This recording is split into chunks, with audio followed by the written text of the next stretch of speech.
Der Greenlight Podcast. Life begins when the light turns green. Greenlight is ready at breach. Herzlich willkommen zum Greenlight Podcast. Neue Folge, neues Glück. Es ist wieder Podcast-Zeit und ich habe wieder einen Ehrenmann, einen Ehrengast hier und er saß sogar schon mal hier. Nur das habt ihr nie zu Gesicht bekommen. Grüße dich, mein lieber Max. Ja, hallo, schön, dass ich da sein darf und so sehen wir uns wieder, So. nachdem wir auch schon zusammen gedient haben. Genau, wir haben zusammen gedient, denn der Max, und da sind wir jetzt direkt vorweg, damit wir wissen, worum geht es hier heute überhaupt. Der Max war Kommandosoldat, der Max war 18 Delta Medic in der 2. Kommandokompanie und somit auch der Master Medic in der Kompanie, in der ich dann auch gedient habe. So haben wir uns kennengelernt. Max hat natürlich einen riesen Erfahrungsschatz, was das ganze Soldatische und vor allem auch diesen medizinischen Bereich angeht.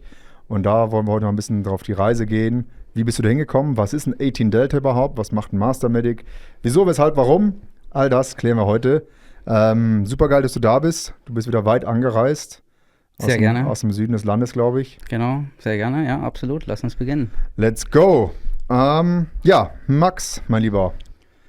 Du bist ein ehemaliger Soldat. Das heißt, du warst mal Soldat und davor warst du auch mal Zivilist. Und ich weiß, dass du ja sowas bist wie eine eierlegende Wollmilchsau, weil du irgendwie alles kannst und alles schon gemacht hast. Was hast du denn vor der Bundeswehr gemacht? Wie bist du überhaupt dahin hingekommen? Wenn du mich die eierlegende Wollmilchsau nennst, dann nehme ich das mal gerne lobend an oder dankend. Wie bin ich zur Bundeswehr gekommen? Also vor der Bundeswehr habe ich eine Lehre gemacht zum Kfz-Mechaniker und dann wollte ich tatsächlich zur Bundeswehr freiwillig, weil mein Vater auch bei der Bundeswehr war, der war auch lange Berufssoldat und als einziger Sohn war das dann naheliegend, dass ich da auch hin muss. Vor allem gab es ja noch die Wehrpflicht und ich wollte mich dann freiwillig einziehen lassen und direkt als Zeitsoldat einsteigen und dort tatsächlich in der Instschiene auch meinen Kfz-Meister machen. Nur leider hat es nicht geklappt, weil die Bundeswehr dann gesagt hat, ich sei mit T3 ausgemustert, weil ich auf einem Ohr nichts hören würde. Und dann habe ich mich aber über Umwege vom Kreiswehrersatzamt, das gab es ja damals noch, ziehen lassen. Und habe dann ganz normal als Wehrpflichtiger angefangen. Und da mein Vater sich auskannte, hat er mir gesagt, hey, pass auf, mach eine widerrufliche Verpflichtungserklärung und dann kannst du Zeitsoldat werden.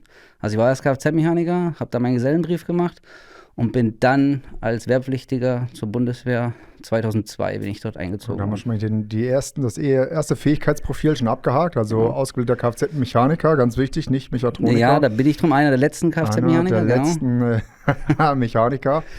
Was ja schon mal auch ein cooles Skillset ist für den fortlaufenden Dienst irgendwann. Also wenn man in der Lage ist, ne, so gefechtsmäßig, oder nicht gefechtsmäßig, ja, sondern unter widrigen Bedingungen am Fahrzeuge reparieren zu können, ist natürlich auch schon von Nutzen. Ich weiß nicht, hast du dann auch im Landtrupp oder so irgendwie mal diesen Skillset ausgebaut? Im Landtrupp nicht, weil ich nicht im Landtrupp war, aber zurückzuspringen zu der Instschiene mit gefechtsmäßig, doch, habe ich, weil ich habe sogar den GSI-Lehrgang gemacht. So heißt es, ja. Genau, Gefechtsschadinstandsetzung, den habe ich tatsächlich auch besucht in Aachen dann. Also ich bin dann zur Bundeswehr, bin dann nach Calw gekommen direkt und war in der Unterstützungskompanie in Calw und war dort eingesetzt im Instzug Radkette und bin dann von dort in den Wartungstrupp und dann in den GSI-Trupp und war auch GSI-Truppführer.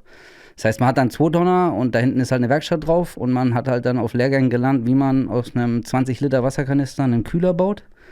Und genau. Also, geil, also schon so ein bisschen MacGyver-mäßig. Ja, das war auch sehr interessant und da hatte ich doch das Glück, dass die Komponente immer schon, wenn Kommandosoldaten, Kommandokompanien auf Übungen waren, dass die gebraucht worden ist. Und somit war ich da schon sehr, sehr viel unterwegs mit denen und habe da quasi als Unterstützer die Kommandos im Bereich Fahrzeuge unterstützt. Ja, das ist ein geiler Bereich, wo ich sage, jetzt mittlerweile mit den ganzen neueren Fahrzeugen wahrscheinlich auch gar nicht mehr so ganz umsetzbar ist. Ne? Also absolut, so eine AGF, das ist schon eine gute alte Technik, wo man wahrscheinlich viel noch improvisieren kann. Nein, da geht's schon los. Ja, AGF, ich war ganz am Anfang da, als die AGFs kamen. Also für die es nicht wissen, AGF ist das Aufklärungsgefechtsfahrzeug.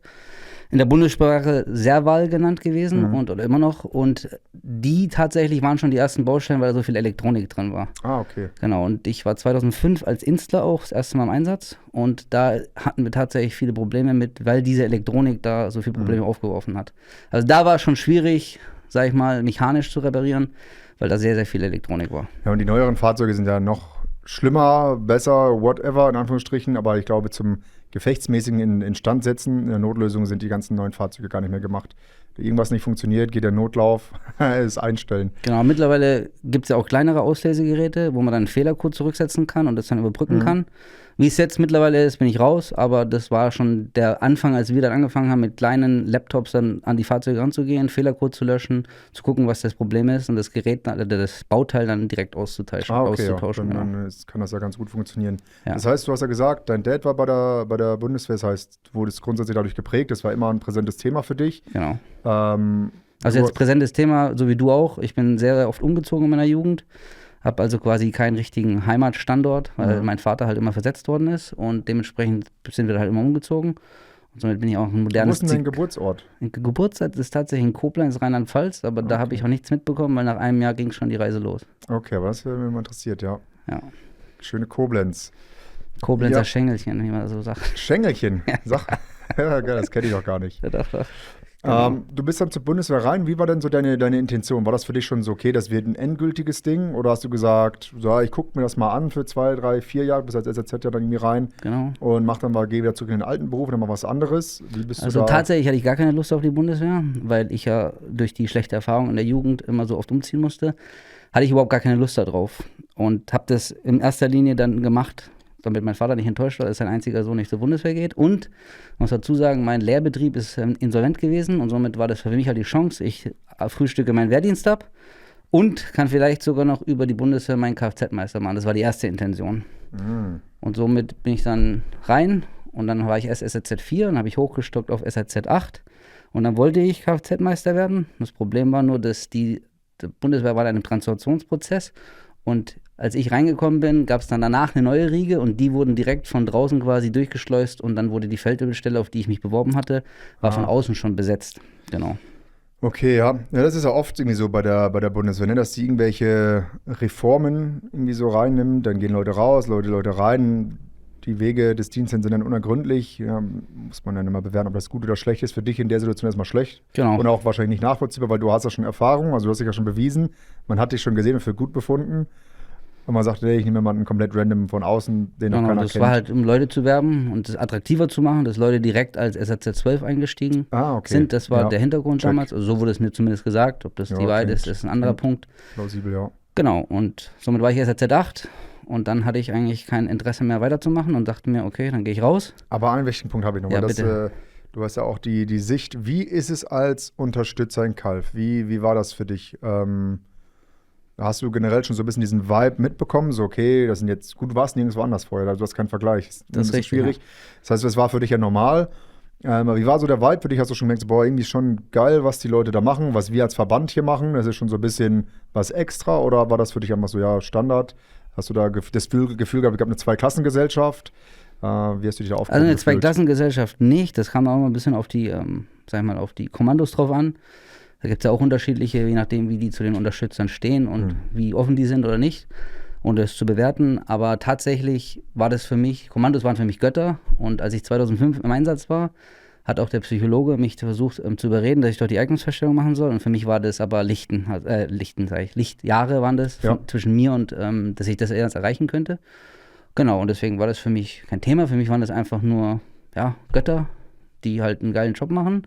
Und ich hatte da schon einige Berührungspunkte mit. Und wie gesagt, war ich 2005 das erste Mal auch mit einer Kommandokompanie im Einsatz. Tatsächlich auch die Kompanie, mit der ich dann später war. Und es war sehr interessant, aber die Inst-Schiene war ja nicht meine einzige Unterstützungsverwendung, weil in diesem Einsatz tatsächlich habe ich dann entschieden, okay, ich verlasse die Bundeswehr. Und dann haben sich aber Wege aufgetan und dann bin ich tatsächlich noch gewechselt innerhalb vom Unterstützungsbereich, von der Unterstützungskompanie als Instler, als Mechaniker, rüber in die Vermeldekompanie. Das neue Skillset wird angeeignet. Also Genau. Inst haben wir drauf, nächstes Skillset kommt. Genau, und das war dann eine Truppenfeldwebelstelle, keine Fachfeldwebelstelle, deswegen konnte ich da auch drauf. Und da bin ich da rüber und bin in die Feldwebelschiene gegangen und wurde dann zum Funkfeldwebel-Satcom-1-Kanal ausgebildet. Also ich habe damals gelernt, wie man eine Videokonferenzanlage aufbaut. Da war das noch nicht so Hightech, wie es mittlerweile ist. Und da halt über Satelliten zu kommunizieren. Und es war jetzt nicht so das Allergeilste für mich. Es hat mir doch nicht so viel Spaß gemacht, wie ich gedacht habe, es könnte was sein für mich. Und dann habe ich in der Schiene entschieden, ich mache erstmal einen Feldwebel, dass ich den im Sack habe. Aber dann in dieser Zeit habe ich festgestellt, so geht's nicht weiter. Ich werde Kommandosoldat. Aber da dann schon, also alles, was dazugehört, Feldwebel-Ausbildung, das heißt Feldwebel-Anwärterlehrgang, Feldwebellehrgang, die Fachteile dann in Pöcking, Genau, aber bevor ich dorthin bin, habe ich entschieden, dass ich Kommandosoldat werden Okay. will. Und habe das erstmal für mich behalten. ganz lange Zeit und habe mich dann einfach heimlich darauf vorbereitet. Heimlich Genau. nachts rausgeschlichen zum Ja, weil Marsch. ich habe das damals noch nicht so mich da gesehen und dann dachte ich mir so, ich mache das jetzt und bereite mich jetzt drauf vor. Genau, und dann bin ich auf die ganzen Feldwebel-Lehrgänge gegangen, Feldwebel-Anwärter, und das war ja die Vermeldeschiene, deswegen war das dann Pöcking und Feldafing-lastig. Genau. Wie war es sonst, so die Zeit für dich? Feldwebel-Lehrgang, wo hast du den gemacht? In Weiden? Genau, in Weiden, ja. Wie war das für dich, so diese Umorientierung vom Mannschaftssoldaten, so diese ganzen Lehrgänge? Na, ich war ja Stabsunteroffizier. Ich war Unteroffizier, Stabsunteroffizier-Laufbahn und bin dann in die Feldwebel-Laufbahn. Okay, da hattest du ja vorher auch schon Unteroffizierslehrgänge Genau. und sowas, ne? Das Ja. gibt es, glaube ich, so gar nicht mehr, Unteroffizierslehrgänge. Doch, gibt es schon noch für die Unteroffiziere und Stabsunteroffiziere, und bei mir war da auch der Wechsel. Also ich habe quasi den allerersten neuen Lehrgang gemacht, aber das war im Prinzip Konzept ausgebildet nach dem alten Lehrgang, und deswegen, ich war schon Unteroffizier, Stabsunteroffizier und bin dann in die Feldwebelschiene als Vermelder rein. Okay, das heißt, da hast du gar nicht mehr so lange Ausbildungszeit gehabt, also ein Jahr roundabout wahrscheinlich. Ja, genau, also es war der Feldwebelanwärter Teil 1, Teil 2 und dann der Feldwebellehrgang. Also der Teil 2 war der militärische Fachteil, das Ja. war dann die ganze Vermeldegeschichte mit IT und allem drum und dran, aber frag mich nicht danach. Da Also bist du richtig. besser aufgestellt mit deinem noch Podcast. nicht, Doch, noch nicht. Aber Ja. eins sage ich euch allen, IT-Dean, der wird kommen. Der kommt richtig groß raus. IT und KI-Dean, der wird gerade aufgebaut. Ja. Ist auf seinen Verwendungslehrgängen. Das ist gut. Dann läuft das hier wie am Schnürchen. Okay, wie hast du dich dann vorbereitet? Du hast ja dann die ganze Zeit dann genutzt und gesagt, hey, ich mache jetzt das fertig. Macht ja auch Sinn, dass du sagst, hey, ich habe meinen Feldwebel in der Tasche, bin Feldwebel, und dann geht's los und kann dann ausgebildet werden. Wie hast du dich vorbereitet? Wie war für dich der Kenntnisstand? Wie viel wusstest du darüber? Du warst natürlich im Verband, wirst ein bisschen mehr gewusst haben als der junge Mann von außerhalb des Verbandes. Was ist so der Ablauf? Was kommt da auf mich zu?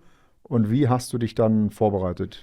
Tatsächlich wusste ich gar nicht so viel über den Ablauf. Ich wusste, wie die Höllenwoche ganz, ganz grob abläuft, aber ich war da nie als Unterstützer dabei. Also Unterstützer sind auch mal bei der Höllenwoche dabei, als Sanitätspersonal oder auch Fernmeldepersonal, aber ich war da tatsächlich nie dabei, und so richtig kannte ich den Ablauf nicht.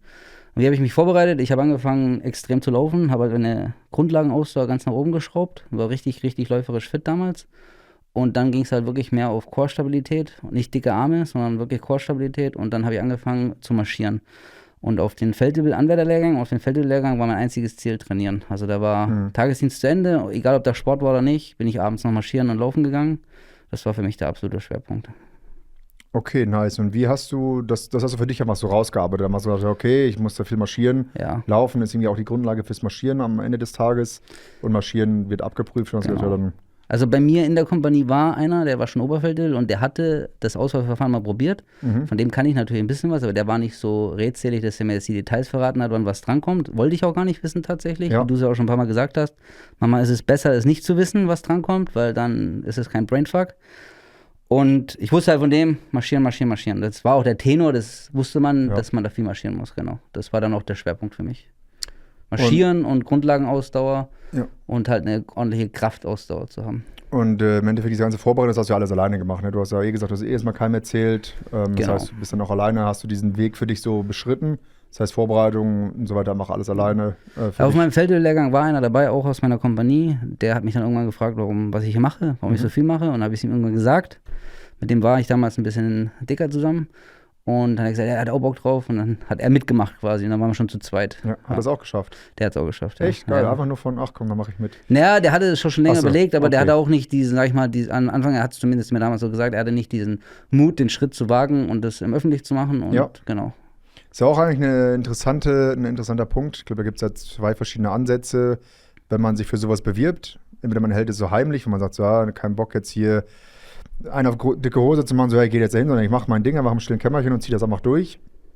Oder man sagt es halt jetzt nicht, also man sagt es halt seinen Kumpels und so weiter, ganz normal im Gespräch, macht da jetzt kein Geheimnis draus. Und ich finde, es gibt Vor- und Nachteile bei beiden. Aber wenn ich es jemand anderen sage, also ich funktioniere halt sehr gut mit externem Druck einfach. Also sie sagt so, ey, scheiße, jetzt habe ich mich committed, jetzt habe ich es irgendwie meinem Kumpel, meiner Freundin, meinen Eltern, sonst ihm schon erzählt, jetzt muss ich halt auch irgendwie abliefern, ne? Sonst ist es halt auch so ein bisschen losermäßig. Andererseits ist natürlich Druck von außen auch nicht immer gut. Manchmal ist es vielleicht besser, man sagt, ey, ich will das für mich machen, habe gar keinen Bock, dass das einer weiß. Ja, da ist ja jeder ein bisschen unterschiedlich. Also Ja. ich habe das schon sukzessive Leuten dann erzählt. Und nach meiner Entscheidung, glaube 5 Monate danach, habe ich es meinen Eltern erzählt. Und dann kam das trotzdem sukzessive halt raus, weil du musst ja die Bewerbungen abgeben und die läuft Ja. dann auch über Tische und dann ist halt auch, Ja, so ein das Riesengeheimnis lässt draus du nicht, machen. das lässt sich nicht vermeiden, dass die Leute das mitbekommen. Genau, Und dann fragen die Leute, warum machst du so viel Sport auf einmal, warum gehst du so viel marschieren? Und das ist geheim. Ja, ist geheim. Mach's einfach so. Ich habe auch öfter jetzt eine Sturmhaube auf, während ihr mich hier durch die Gegend laufen seht. Ja, weil ihr nicht mehr wissen dürft, wer ich bin. Genau. Ja, ich finde das halt ist immer so spannend, weil ich auch schon viele Charaktere kennengelernt habe, die sich auch beworben haben. Dann manche da wirklich so ein bisschen so ein Geheimnis draus machen, wo ich dann sage, vielleicht ist das aber auch schon so der Punkt, weil man irgendwie so schon damit rechnet, ey, vielleicht zieh ich es auch gar nicht durch. Dann weiß jetzt keiner, dass ich es nicht geschafft habe. Da fehlt da vielleicht schon das Commitment. Ja, das ist ein Punkt, aber der andere Punkt ist, glaube ich, auch, warum der eine oder andere es vielleicht nicht so an die große Glocke hängt, ist, weil wenn du es nicht schaffst, dann sagen die anderen, oh, ich habe es dir von vornherein gesagt. Und tatsächlich war das bei mir auch so, dass ein paar halt gedacht haben, ich würde es nicht schaffen, aber ich habe es halt dann trotzdem durchgezogen. Genau. Tatsächlich war das sogar ein Teil meiner Motivation in der Höllenwoche, muss ich wirklich zugeben, dass ich stellenweise gedacht habe, es gibt keinen Weg zurück. Nur nach vorne. Das war wirklich stellenweise meine Motivation. Ja, ey, berechtigt. Also ich muss auch sagen, dieser Druck von außen oder jemand, der es nicht gönnt und so, ist halt schon mehr Antrieb, als ich glaube, viele das wahrhaben wollten. So, nee, das musst du alles mit dir machen. So, nee, das fuckt mich schon so hart ab, dass ich hier nicht aufhören will. Definitiv. Weil ich ihm das nicht gönne. Also hier auch immer so ein Message an alle, ne? Wenn ihr da Bock drauf habt und all in geht, dann zieht das durch. Ne? Vor allem, absolut. Ich denke, das kann man wirklich so sagen. Es wird nie einer aus der Einheit dir sagen, du bist ein Lappen. Fürs Versuchen. Es sind, wenn irgendwelche Leute, die es selber nie geschafft haben oder nie sich beworben haben, die dann so dir das vielleicht gönnen, dass du es nicht schaffst.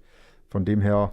100% ist auch eine Charaktersache, weil wenn du es nicht probierst, weißt du nicht, ob du es schaffen könntest. Ganz einfach. Ja. Und die Leute, die es nicht geschafft haben, die haben es aber probiert wenigstens. Und die können sagen, ey, es war hart und ich habe es halt nicht geschafft, aus Grund A, B, C, was auch immer.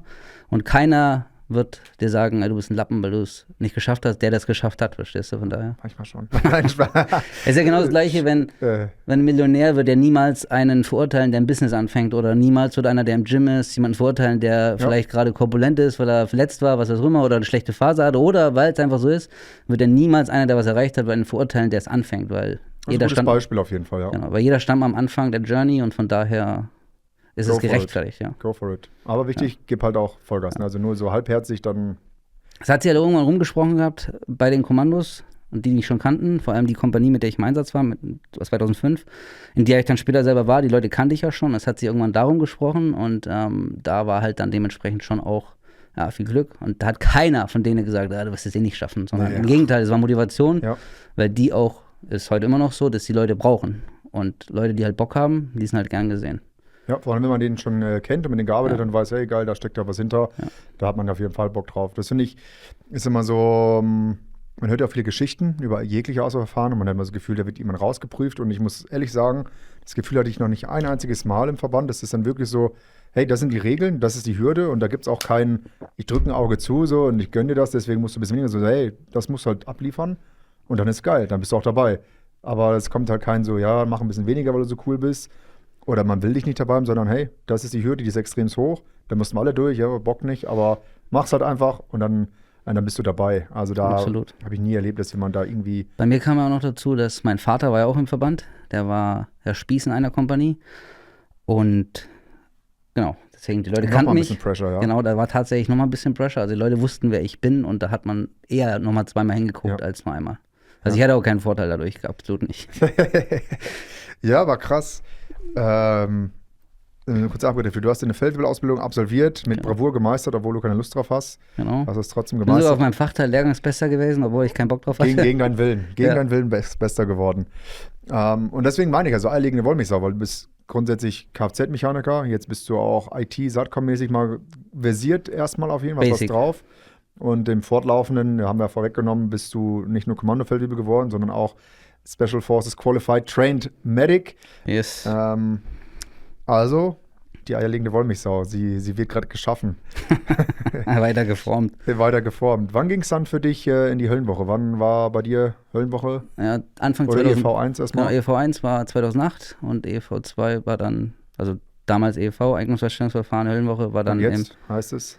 PV, Potenzialfeststellungsverfahren, für die Abkürzung nicht kennen. Genau. Jetzt wird das Potenzial festgestellt, vorher wird man festgestellt, ob man geeignet ist. Ja, und meine Höllenwoche war dann Anfang 2009. Alright. EV1 können wir mal ganz kurz beleuchten. Die ist ja jetzt nicht so wirklich spannend, trotzdem auch nicht zu unterschätzen, muss ich sagen. Also ich unterschätze sie auch gerne so jetzt im Nachklapp, so ja, gehst halt hin und machst es, aber im Endeffekt muss man sich auch vorbereiten und es wird dann doch viel abgeprüft. Ich hatte da den Vorteil, das wusste ich grob, dass da Computertests drankommen und da ich ja für die Feldwebel-Eignung mich ja auch qualifizieren musste mit diesen Computertests, da musste ich damals ins Zentrum für Nachwuchsgründung nach München Und die Computertests, ich war da quasi drin und habe dann einfach weitergemacht, habe da einfach weitergelernt. Aber es ist schon, da muss man sich schon ein bisschen drauf vorbereiten mit dem Matrizentest und dem ganzen Zeug, was da drankommt. Ist jetzt nicht so, dass jemand, der das noch nie gemacht hat. Man muss schon extrem intelligent sein. Ja, ist so. Nein. Ich finde so das Gesamtkonstrukt halt, das darf man jetzt nicht unterschätzen, ist einfach, du bist halt aufgeregt, ne? Die ganze Stimmung drumherum, es ist eine Prüfungssituation, sehr, sehr offiziell. Es ist nicht so, jo, komm mal kurz rein, so, du merkst schon so, oh, da steckt schon was hinter. Sporttestungen, die OCs sind beim Sporttest ja auch teilweise Kommandosoldaten, dann bist du beim Psychologen, du weißt nicht, was wollen die von mir. Ständig werden Nummern gerufen, die raus sind. Ja. Du bist eine Nummer. Und der Punkt ist auch der, was du auch schon mal in deinem Podcast hattest, ist, und zwar, es ist halt nicht anschreien oder sowas, es ist alles super sachlich ruhig und das macht das Ganze nochmal ein bisschen spannender, würde ich mal sagen, oder für den Teilnehmer ein bisschen, ich will nicht sagen nervöser, aber so, scheiße, warum sind die alle so ruhig? Ja. Das ist irgendwie sketchy und deswegen bin ich der Nächste. Das macht es nochmal ein bisschen dazu tatsächlich. Ich habe letztens noch drüber nachgedacht, es war halt schon tatsächlich krass, weil wir dann in den Zelten vor der Sporthalle war es bei uns aufgebaut. Ja. Bei euch, glaube ich, dann auch da noch. waren wir das auch war noch so in den Zelten, ja. Und dann ist einfach so mittags, kommt einer raus, liest 3, 4 Nummern vor und dann weißt du, die sind halt raus. Und es ist halt schon, du sitzt da, eigentlich weißt du, ja, eigentlich, ja, wer weiß. Ne, dann jeder Tag ist Reisetag. Nummer 13, Nummer 15 und du hörst schon die Nummer und denkst, warte, verpiss dich. Sag nicht mehr eine Nummer. Und wir hatten einen, der ist sogar im allerletzten Moment noch abgelöst worden. Also wir hatten alles fertig an dem Freitag, sollten gerade einen rücken zur Einweisung fürs 10-Wochen-Programm. Stand in der Formation und wurde nur eine Nummer rausgerufen und denkst, Alter. Okay, warum wurde der rausgerufen? Irgendwie gesamt hat es denen irgendwie nicht gepasst. Also es muss dann, haben die nochmal alles übereinander gelegt, gesagt, jo, irgendwie die Mindestanforderungen schon überall erreicht, sonst fliegst du eigentlich direkt raus. Und ich glaube, der Psychologe hat dann zum Schluss aber noch gesagt, so irgendwie hat es mir jetzt nicht gepasst. Irgendwie sowas. Ja, die Auslese ist schon gut und auch nötig in meinen Augen und auch richtig. Ja, auf jeden Fall. Weil, wie wollte ich das letzte Mal, wo waren das? Alles ist ja schon eine Art Auswahlverfahren. Also ich hatte das mal bei dem Beispiel Cooper-Test. Viele nutzen den Cooper-Test ja als irgendwie Eingangstestung. Sagen wir, hey, um dabei zu sein, musst du 2,8 Kilometer in 12 Minuten laufen als Beispiel. Und auch wenn das ja keine krasse sportliche Leistung ist, wo du sagst, hey, da kannst du dich ja schnell darauf vorbereiten, das machen, kickst du damit ja schon so viele Leute trotzdem raus, die nämlich nicht in der Lage sind, diese Zahl, die festgeschrieben ist, innerhalb von einem Zeitraum von X abzuliefern, irgendwo pünktlich aufzukommen, seine ganzen Unterlagen dabei zu haben. Das ist ja alles schon Teil von einem Auswahlverfahren, habe ich so für mich jetzt so nochmal rekapituliert. Absolut, weil auf dem Weg verlierst du ja schon, keine Ahnung, locker 10-15%, wo du sagst, ey, du solltest gar nicht hier sein, du kriegst es ja nicht mal hin, pünktlich da zu sein, deine Akte dabei zu haben und diesen scheiß 12-Minuten-Lauf zu absolvieren. Ja, zur richtigen Zeit, am richtigen Ort, mit der richtigen Uniform, mit der richtigen Ausrüstung ist eigentlich das Stichwort und deswegen ist ja diese Ausrüstungskontrolle so, ich sag mal, streng und auch richtig in meinen Augen, weil dort sieht man, okay, der hält sich an Regeln, der kann jetzt ja wirklich das nur packen, was nötig ist, nimmt nichts extra mit und lässt nichts weg. Also das ist in meinen Augen schon gerechtfertigt. 100%. Also umso mehr ich darüber nachdenke, ist es jetzt natürlich in den letzten Jahren mehr passiert, so weil ich einfach jetzt als Zivilist oder wo ich den Verband verlasse, schon merke, dass ich deutlich mehr Zeit habe, über Sachen nachzudenken, also so reflektiert und mich da ein bisschen reinzudenken. Und deswegen finde ich die EFV1 damals super zweckmäßig. War nichts krasses Sportliches, trotzdem musst du es mal machen. Genau. Und du musst genau das machen, was sie wollen. Du musst hier oben fit sein. Und du musst es ja vorher schon mal abgelegt haben und eigentlich muss der Kompaniechef, dein Kompaniechef muss ja mal abgesegnet haben. Und da sage ich auch, wenn jemand da hinkommt und erfüllt halt nicht 500 Meter Schwimmen, was waren es, unter 12 Minuten, glaube ich? Irgendwie so, ja. Oder die Hindernisbahn unter 1,40, meine ich, wäre die Zeit gewesen. Dann sage ich, okay, dann hat aber der Kompaniechef ja schon versagt. Dissi, oder? Direkt Dissi. Aber es ist ein anderes Blatt Papier. Ja, aber da bist du dann durch. Genau, da bin ich durch. Ich habe tatsächlich die Höllenwoche auch beim ersten Mal bestanden. 10-Wochen-Programm. Hattest du ein 10-Wochen-Programm? Ja, ich war im dritten 10-Wochen-Programm tatsächlich drin. Fand ich auch sehr zweckmäßig. Wo wart ihr? In Horb waren wir, genau. Okay. Genau, wir waren in Horb. Fand ich auch sehr zweckmäßig. Da hat man sich ja schon kennengelernt und ich kam jetzt nicht aus der Infanterie, das muss man auch ganz klar dazu sagen. Also ich war ja, wie ihr gerade gehört habt, Unterstützer und war jetzt nicht infanteristisch da total aufgestellt. Und deswegen war das schon sehr zweckmäßig, weil da einige Fallschirmjäger und Jäger dabei waren, die dann, und auch Wiederholer, waren tatsächlich bei mir, aber 1, 2 Wiederholer waren drin, weil das ja war das dritte 10-Wochen-Programm erst, die kamen ein bisschen später wieder dazu. Ja. Und da hat man schon auch so ein bisschen das Cross-Training im Team gehabt und das fand ich schon ganz gut. Das hat auch zusammengeschweißt tatsächlich. Da waren ja dann bestimmt auch schon die ersten Ausgeburten des berühmt-berüchtigten Fullendorf-Programms dabei, oder? Oder das wurde erst währenddessen oder danach implementiert? Das müsste so roundabout. Das kann mir jetzt gerade gar nicht daran erinnern, ob Fullendorf-Leute dabei waren. Weiß ich gerade nicht mehr. Ich meine, falls ich jetzt zwischendurch auf die Kamera gucke, seid nicht verwirrt, aber ich bin sehr nervös, dass die Kamera irgendwelche Faxen macht, weil wir jetzt ja das ist der erste Podcast, den wir mit der neuen Kamera jetzt aufnehmen. Und etwas neu und Technik hat immer Potenzial, mich abzufacken. Wenn es jetzt schief geht, ist seine Schuld. Ja. Dann gucke ich zwischendurch mal rüber, ob der noch läuft. Ja. Also ich weiß nicht, ob da Pfullendorf-Leute dabei waren, kann mich nicht dran erinnern. Okay. Aber auf jeden Fall war gute Vorbereitung tatsächlich, ja. Gute Vibes, ja. Also du hattest das ist schon ewig danach. Ich bin ja dann 7 Jahre später aus dem Wochenprogramm erst gegangen. Okay. Aber ich denke vom Inhalt viel marschiert. Bisschen Basic-Unterrichte, Knoten, genau. Bunde, wie seile ich mich ab? Das hat natürlich auch. Ja, morgens Frühsport und dann gab es halt ein Programm. Schwerpunkt war Marschieren, Schwerpunkt waren dann halt Ausrüstung, sowas noch vorbereiten und tatsächlich auch, wie man richtig Schuhe bindet. Da hat man den einen oder anderen Trick definitiv noch mitgenommen, den ich bis heute auch noch verfolge, weil das einfach nur absolut Sinn macht. Ja. Und auch wenn man da denkt, das brauche ich nicht, doch, braucht man. Weil das ist ja nochmal ein Trick, ohne Schnürsenkel marschieren. Genau, und ohne Socken. Ja, 10-Wochen-Programm gemacht und dann Teil 2 bestanden. 10-Wochen-Programm, okay, wie war es für dich immer nur ganz kurz, so wie hast du dich selbst von der Leistung eingeschätzt? Jetzt hast du natürlich eine ganz andere Gruppe, mit der du sonst unterwegs bist. Du hast jetzt ja ein relativ dichtes Leistungsfeld, behaupte ich mal, so Leute von überall, die halt wirklich auch hyped sind und trainiert sind. Hast du gemerkt, so, das ist genau meine Wellenlänge, die Leute, die hier sind, das passt gut zu mir, der Leistungsstand, das ist etwas, wo du dich wohlfühlst, oder war das für dich so, okay, wir sind mir ein bisschen zu abgedreht, die Leute, oder? Nee, also ich war definitiv nicht im Spitzenfeld, ich war so ja im Mittelfeld, eher im unteren Mittelfeld. So viel Selbstreflexion kann ich da schon zugeben. Aber ich habe halt mitgehalten und bei den Leistungsspitzen in den Märschen war ich jetzt nicht ganz vorne dabei, aber ich hatte halt Biss und habe halt durchgezogen. Das war mein Ding. Ich hatte halt wirklich das Mindset am richtigen Fleck dort, wenn ich jetzt retroperspektiv das betrachte. Ja. Genau, aber von den Leuten her, von der Qualität der Leute und das war schon, wo ich hin wollte tatsächlich. Ja. Geil. Ja, das ist das erste Mal so ein 10-Wochen-Programm, glaube ich, für viele einfach auch in eine ganz neue Umgebung. Also ich habe das so ein bisschen beobachtet bei denen, die jetzt aus anderen Truppenteilen auch kamen, dass es für die, glaube ich, schon so ein bisschen Kulturschock war. Also ich bin ja selbst aus dem Pfullendorf-Ding gekommen. Das heißt, ich hatte eine relativ große Gang von Jungs, mit denen wir zusammen da waren. Wir waren ja ausgebildete Fallschirmjäger. So, das heißt, wir kannten ja schon so ein bisschen uns selbst und wussten ja so ein bisschen, was Marschieren und so weiter ist. Und für den einen oder anderen, der ganz woanders herkam, war es, glaube ich, schon so ein bisschen auch ernüchternd, weil wir hatten ja auch einen, der einfach dachte, glaube ich, dass Muskelkater eine Krankheit ist. Also das war so ist geil. Es? Der ist eine krasse Krankheit. Auf jeden Fall, er hat dann den Sportlehrer schon im Unterricht irgendwie so gefragt, hey, ja, Muskelkater und hier und da, wenn ich jetzt aufstehe. Und er hat schon gemerkt, er denkt sich, Digga, du wirst die nächsten 10 Wochen genau dieses Gefühl haben. Noch mehr. Es ist absolut okay, du kannst so ein bisschen, was er gesagt hat, so ein bisschen Traubensaft, das und das machen, das hilft, aber eigentlich nein. Und dann abends habe ich noch gesehen, lag er beim Physio und dann auch schon so, ja, und was kann ich denn da machen, wenn ich so Muskelkater habe? Und die dann auch so, ja, nix. Du hast richtig gemerkt, ich denke mir so, was ist dein scheiß Problem? Also was denkst du denn, was hier passiert? War übrigens auch jemand, der zum 3. Mal auf dem 10-Wochen-Programm angereist ist. Das geht 3 Mal? Genau, aber die anderen beiden Male, beim ersten Mal hat man ihm nahegelegt, wieder zu gehen, weil sein Leistungsstand nicht so gut war, wo er sagt so, hey, geh noch mal ein halbes Jahr raus, trainier noch mal und komm noch mal zurück, wo ich noch so sage, ja, okay, kann passieren. Und beim zweiten Mal wurde ihm das noch mal so mehr oder weniger nahegelegt, da sage ich schon so, okay, in meiner Welt lade ich ihn nicht noch mal ein, also wenn das schon... Also ich wusste nicht, dass man 3 Mal zum 10-Wochen-Programm geht. Er hat es ja nie komplett gemacht, er ist angereist, und man gesagt, geh bitte wieder. Okay. Er ist wieder angereist und man gesagt so, hey, wir können dir nur empfehlen, dich nochmal vorzubereiten, weil dein Leistungsstand immer noch nicht so passt. Überhaupt fürs 10-Wochen-Programm. Und beim 3. Mal war er bei uns. Und dann hat ein Kamerad noch so gesagt, so, ey, er ist schon so ein bisschen schwach, oder? Er so, ja, der Dienstsport bei uns Logis ist halt ein bisschen anders als bei euch. Und ich so, ja, man bereitet sich auch nicht mit Dienstsport hier auf das ganze Event vor. Aber, also er hat es auch nicht geschafft. Surprise. Ich glaube, ist er überhaupt angetreten oder in der ersten Nacht raus? Nein, ich weiß nicht. Whatever, aber so, Leute trifft man da ja auch. Ja. Wo du sagst, die haben halt komplett was anderes erwartet und es wird wirklich einfach ein harter Kulturschock gewesen sein. Wie war die Motivation?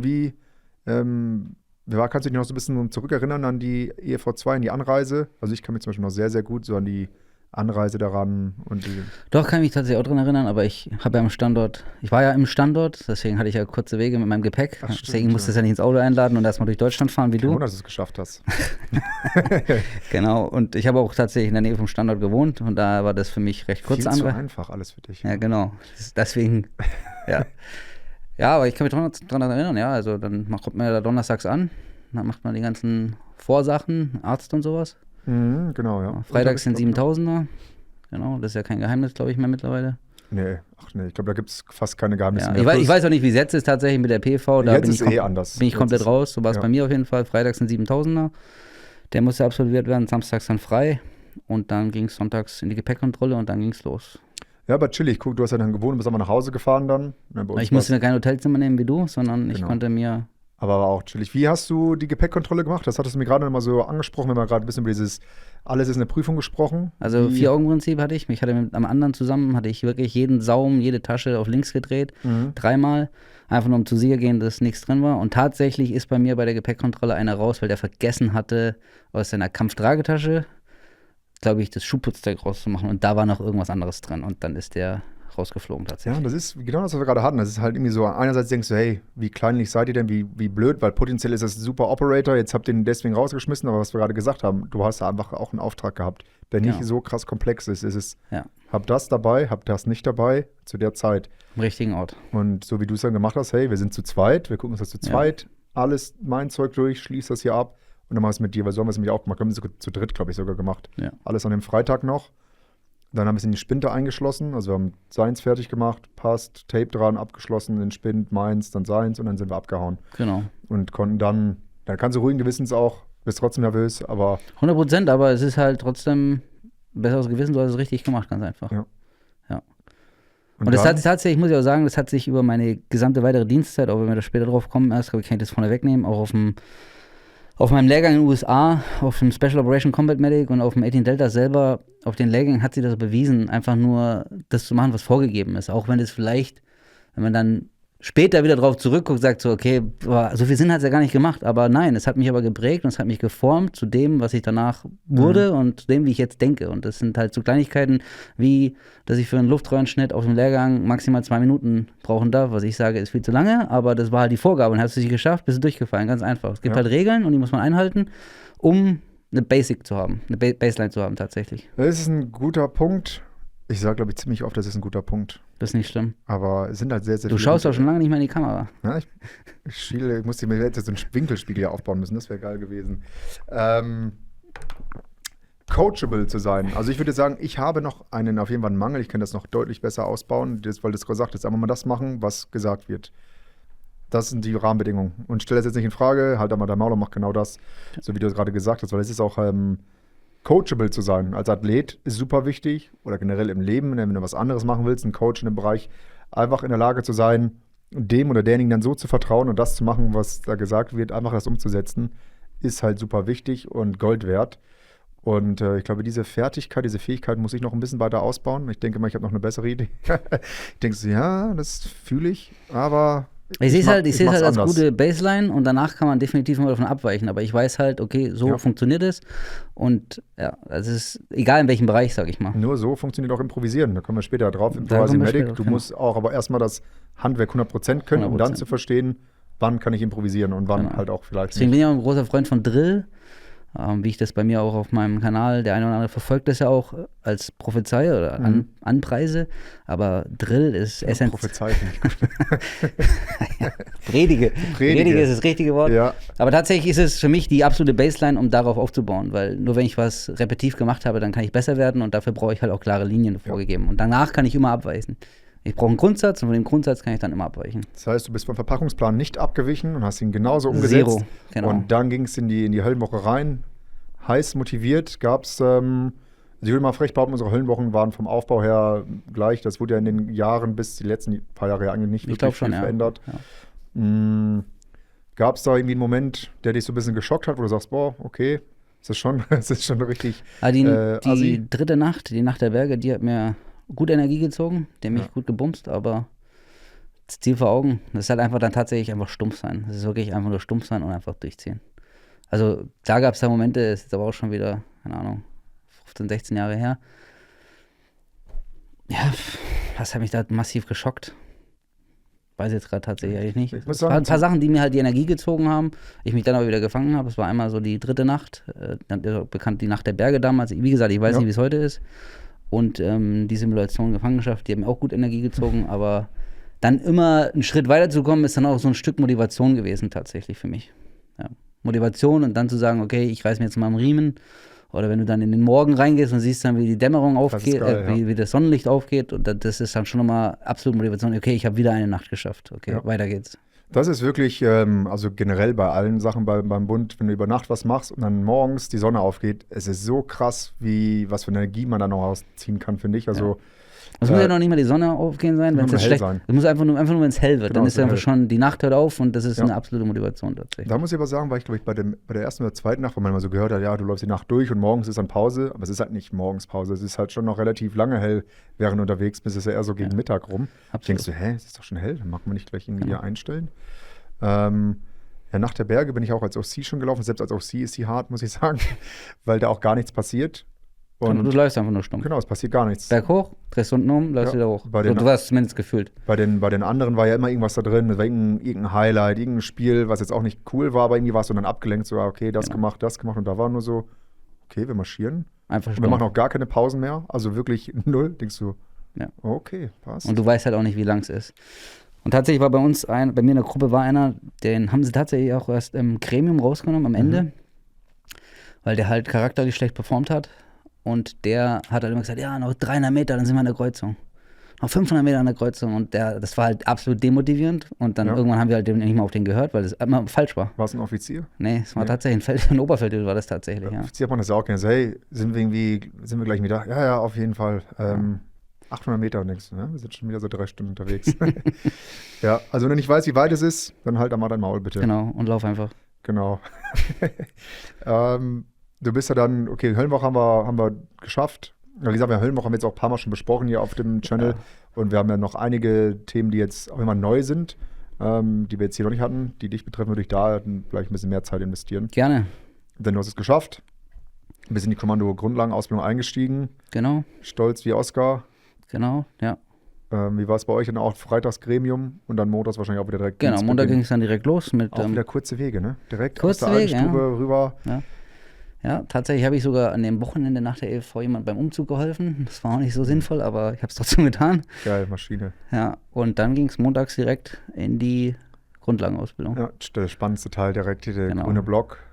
Ja gut, es war erstmal tatsächlich ja, dass alle auf einen Stand kommen mit Waffentraining und so, weil ja viele unterschiedliche Ja, Truppengattungen zusammenkamen und die Infanteristen natürlich mehr mit den Waffen vertraut waren, verschiedenen Waffenmustern als andere. Das war bei mir nicht so ein Problem, weil ich die Waffenmuster eigentlich auch tatsächlich alle kannte durch den Verband selber. Und genau, dann war da Marschieren, Ohrmärsche und halt eine Grundlage schaffen, dass jeder auf einem Stand ist. Das war da. ja, so ist es auch konzipiert. Das ist ja genau, deswegen ist das Kommando ja immer für alle auch offen gewesen. Und dafür ist diese Grundlagenausbildung, wie du sagst, und gesagt, hey, du bist aus der Insfern, melde, egal wo du herkommst, wir bringen dich mal auf einen Stand, wobei die Ausbilder bei uns dann auch schon gesagt haben, so ja, eigentlich reicht die Zeit nicht mehr. Und das würde ich ihnen sogar glauben, wenn man sagt, grundsätzlich ist der Soldat mittlerweile schlechter infanteristisch ausgebildet, als es jetzt 2002, 2003, 2004, 2005 war. Also einfach allgemein die Ausbildungstiefe nicht mehr so gegeben ist und somit selbst bei den Grünen eigentlich noch nachgesteuert werden muss und bei den anderen auch noch so viele Defizite sind, dass die Zeit gar nicht mehr ausreicht, wie es früher mal ausgelegt war. Und das würde ich sogar wahrscheinlich auch glauben, dass man da, wie gesagt, 2, 3, 4, 5 mehr draußen war, mehr soldatisches Handwerk gelernt hat. Kann gut sein, Wie ja. zum Beispiel jetzt. Ne? Dann muss man das da so ein bisschen auffangen. Ja. Und trotzdem war bei dir dann der Siri oder? Nee, ich war noch Combat Survival, die Auch. letzten Durchgänge, genau. Da ist dann auch was schiefgelaufen. Und zwar bin ich von Combat Survival am Schluss abgelöst worden mit 3 anderen. Und ja, ob es meine Schuld war oder nicht, das weiß ich bis heute nicht. Tatsächlich hat man mir aber keine Verwarnung gegeben und hat man 4 Leute mit mir, also 3 mit mir abgelöst. Und dann musste ich einmal habe ich einen Sommerdurchgang gemacht und einmal einen Winterdurchgang gemacht. Am Ende des Tages finde ich es gar nicht so schlecht, weil das habe ich einmal Sommer und Winter erlebt. Natürlich war es doof, aber da gab es dann auch so eine Sonderregelung, weil das mit dem Lehrgang da gerade in der Umstellung war. Und ich konnte dann trotzdem am Standort bleiben und bin quasi einfach nur dann einen Zug nach hinten gerutscht später dann, genau. Okay, man muss halt dazu sagen, nämlich, dass du nicht versetzt wirst. Also eigentlich ist diese ganze Grundlagenausbildung mit dem, wie heißt denn mal, Combat Survival. Genau, mit dem alles noch Teil Siri des, dann, genau, Teil des Auswahlverfahrens. Und erst danach, wenn der bestanden ist, wirst du ja ins Kommando auch versetzt. Genau. Wie gesagt, ich weiß nicht, wie es heute ist, da bist du mehr drin, aber damals waren es 3 Monate, das Auswahlverfahren. Und Höllenwache war nur der Einstieg und du bist erst danach, wie du es gerade gesagt hast, in den Verband versetzt worden. Wie war der Combat Survival? Denn in diesen Genuss bin ich nicht gekommen. Ich kenne ja nur die Geschichten. Ich habe aktuell das Buch jetzt hier unter dem Schwert gelesen vom Christian Gerstner und da geht ja auch darauf ein, wo ich denke so, es ist schon. Ja, du hast halt Ausbildung hart. bekommen und hast du angefangen, deine Ausrüstung selber vorzubereiten, Rucksack selber bauen, Schlafsack selber bauen, da gab es halt Auflagen. Bestimmte Materialien durftest du nicht verwenden oder der Schlafsack durfte zum Beispiel keine Plane oben und unten haben, der durfte nur auf einer Seite eine Plane haben. Das war dann quasi eine Bauplane und eine Decke draufgenäht und dann vielleicht noch ein Inlay draufgenäht mit so richtig fetten Fäden. Und Rucksack selber bauen, Kompass selber bauen, alles. Hast du alles gezeigt bekommen? Ja. Hast du Modelle bekommen und gesagt, wie es geht? Dann hast du das gebaut und dann zwischendurch halt noch andere theoretische Ausbildungen bekommen. Und dann bist du in so eine Gefangenschaft gekommen. Du hast dann da, also wir hatten so eine belgische alte Uniform, da sind wir da in Gefangenschaft gekommen, simulierte natürlich. Und dann irgendwann wurden wir da befreit, irgendwo rausgeschmissen, mussten wir den ersten Punkt erreichen ohne irgendwas. Haben einfach nur so einen Kartenausschnitt bekommen und dann sind wir ins Waldlager gegangen. Dann waren wir, ich kriege jetzt die Tage wirklich nicht mehr genau hin, aber ich glaube, es waren 5 oder 6 Tage Waldlager. Und da hattest du halt Aufgaben in dem Waldlager und warst komplett isoliert. Musstest Wasser dir besorgen, Wassergewinnung machen und wenn du dann gefiltertes oder sauberes Wasser hattest, dann konntest du es beim Ausbilder tauschen. Hast dann noch geschlachtet, das war dann so eine kleine Ausbildung noch. Musstest Fleisch haltbar machen und musstest halt da überleben, genau. Das war im Sommer, aber trotzdem hat es bei mir dann gepisst zum Ende vom Waldlager und dann gehst du irgendwann auf den Run, da wirst du dann mit einem anderen zusammengesteckt und dann der Run ist quasi, du hast 24 Stunden Zeit, einen Kontaktmann anzulaufen und in den 24 Stunden darfst du dich nicht erwischen lassen und kriegst aber nur einen Kartenausschnitt. Und es gibt ein paar Vorgaben und dann die solltest du dich halten oder du solltest dich nicht erwischen lassen und das nicht erwischen lassen ist die bessere Variante. Ja. Du kommst halt von A nach B, wie, das ist dein Ding. Und ja, und dann läufst du 24 Stunden immer einen Kontaktmann an. Und du musst halt du hast keine Uhr. Oder hat man eine Uhr? Weiß ich nicht. Doch, die hat eine Uhr. Doch, eine Uhr hat man schon. Und du läufst innerhalb von 24 Stunden einen Kontaktmann an, kriegst dann einen neuen Kartenausschnitt, der gibt dir neues Wasser und dann geht's weiter. Genau. Und du bist zu zweit unterwegs. Und dann ist ein Jagdkommando unterwegs gewesen. Die hatten einen größeren Kartenausschnitt. Und angeblich wussten die nicht, was dein Kartenausschnitt ist, aber die haben dann quasi Auffanglinien gebaut, haben auch mit Hunden gesucht. Oh, es gibt nur eine Brücke, wo wir rüber müssen. Zufälligerweise stehen wir da. Wir wissen aber nicht, wo ihr herlauft. Ich schwöre, das ist fair. So ungefähr. Und zwischendurch bist du dann gecasht worden und dann bist du halt einfach ein Stück wieder zurückgefahren worden und musstest halt dann mehr Hackengas geben. Ja, und dann am Ende läufst du wieder zum Kontaktmann und der verrät dich und dann kommst du wieder in die Gefangenschaft. Und in der Gefangenschaftphase, da war es noch Big Five, da durftest du nur die 5 Fragen beantworten. Und bist natürlich komplett am Arsch und offen und dann spielen die Good Cop, Bad Cop und da habe ich, ich habe da anscheinend zu viel erzählt und eigentlich kriegst du eine Verwarnung, die gab es aber nicht. Und es gab noch 3 andere, die sind mit mir abgelöst worden und dann mussten wir den Spaß halt nochmal machen im Winter. Wie gesagt, war ein Fehler aber am Ende des Tages habe ich einmal Sommer, einmal Winter gemacht. Und Winter war nicht besser, oder? Winter war tatsächlich nicht besser, aber ich war schlauer und habe mich weniger erwischen lassen, tatsächlich. Ja, das ist gut. Ja. Ja, also der Lehrgangsinhalt ist dann natürlich jetzt für alle, die es vielleicht noch nicht zuordnen können, ist, du bist versprengt von eigenen Kräften, also bist irgendwie alleine unterwegs, deswegen hast du jetzt nur notbedürftig irgendwas zusammengeklaut und gebaut. Ja, du kommst quasi aus einer Gefangenschaft, hast dich befreit und musst dich jetzt einfach zu den eigenen Truppen zurückschlagen. Und wirst dann wieder gefangen genommen. Genau. Und wirst da, also ich war jetzt ja wie gesagt nicht dabei, ich habe den Lehrgang nicht gemacht, der wurde ja umgestellt zu dem dann Theory Level Charlie und dem Conduct After Capture, heißt der, glaube ich, Lehrgang, das ist dieser Gefangennahme-Lehrgang. Den habe ich dann gemacht. Aus meiner Bewertung war es jetzt nicht krass hart. Keine Ahnung, ich war jetzt beim Survival jetzt nicht dabei, stellen wir schon härter vor. Allein dadurch, dass die Tage aneinandergereiht waren, also mit Waldlager, dann direkt Run und Gefangennahme. Also man ist ja dann 10, 11 Tage waren das. 10, 11 Tage und nonstop unterwegs und das haut schon rein. Ja, also gerade wenn du nur draußen bist und nicht richtig isst. Bei uns war ja Waldlager separat. Dann haben wir ein Wochenende. Dann haben wir den Run. Und der Lehrgang Gefangennahme war ein eigener Lehrgang. Das war die Woche danach. Okay. Da wurden wir aus dem Unterrichtsraum gecatcht. Kekse gegessen, Kaffee getrunken, dann wurde ich erst entführt. Es ist halt auch angepasst, aber Fakt ist, dass das andere ist halt auch ein Spiel gewesen. Also du bist dann blind gefoldet worden, also hast einen Blindfolder drauf bekommen, bist dann irgendwo weggefahren worden und es war irgendwo bei Ulm bis zum Bodensee musste sich ja dann runterschlagen in den 5 Tagen und halt ein Auftrag. Also es war halt nicht mehr zeitgemäß und zweckmäßig, weil tatsächlich, wenn man das betrachtet, wenn ich irgendwo in der Gefangenschaft wäre, würde mich befreien, dann würde ich das erste Auto kidnappen und würde irgendeinen Kaschen, würde mir alles besorgen, was ich brauche und würde mich dann durchschlagen. So ein bisschen Zweite Weltkriegsmäßig, auch sehr Fernspiel geprägt, glaube ich, diese ganze Series-Survival-Schiene. Und jetzt vor allen Dingen, ich sag mal, es ist zumindest mal eine Testung, um mal zu gucken, wie hart sind die eigentlich? Also es ist mehr Auswahlverfahren als alles andere nochmal hinten dran. Genau, aber tatsächlich war es eine geile Erfahrung. Retro-Perspektive ist alles eine geile Erfahrung. Ja, in der Situation sagt man, ich hasse mich, aber ja. Okay, kommen wir zu Survival. Du hast dann nochmal gemacht, ist ja nicht schlimm. Dann versetzt. Kommandoausbildung wird auch sehr ähnlich bei uns beiden gewesen sein. Ja, also genau. Vom 2 Jahre, alle Verbringungen, alle Taktiken, alles drauf. Genau, ja. Max ist bereit. Aber tatsächlich habe ich noch, das hast du nicht gemacht, weil das wurde nach meinem Lehrgang eingestellt, da habe ich den Gleitschirm-Lehrgang gemacht. Ja, das haben sie. Also Gleitschirm-Lehrgang, automatische Auslösung.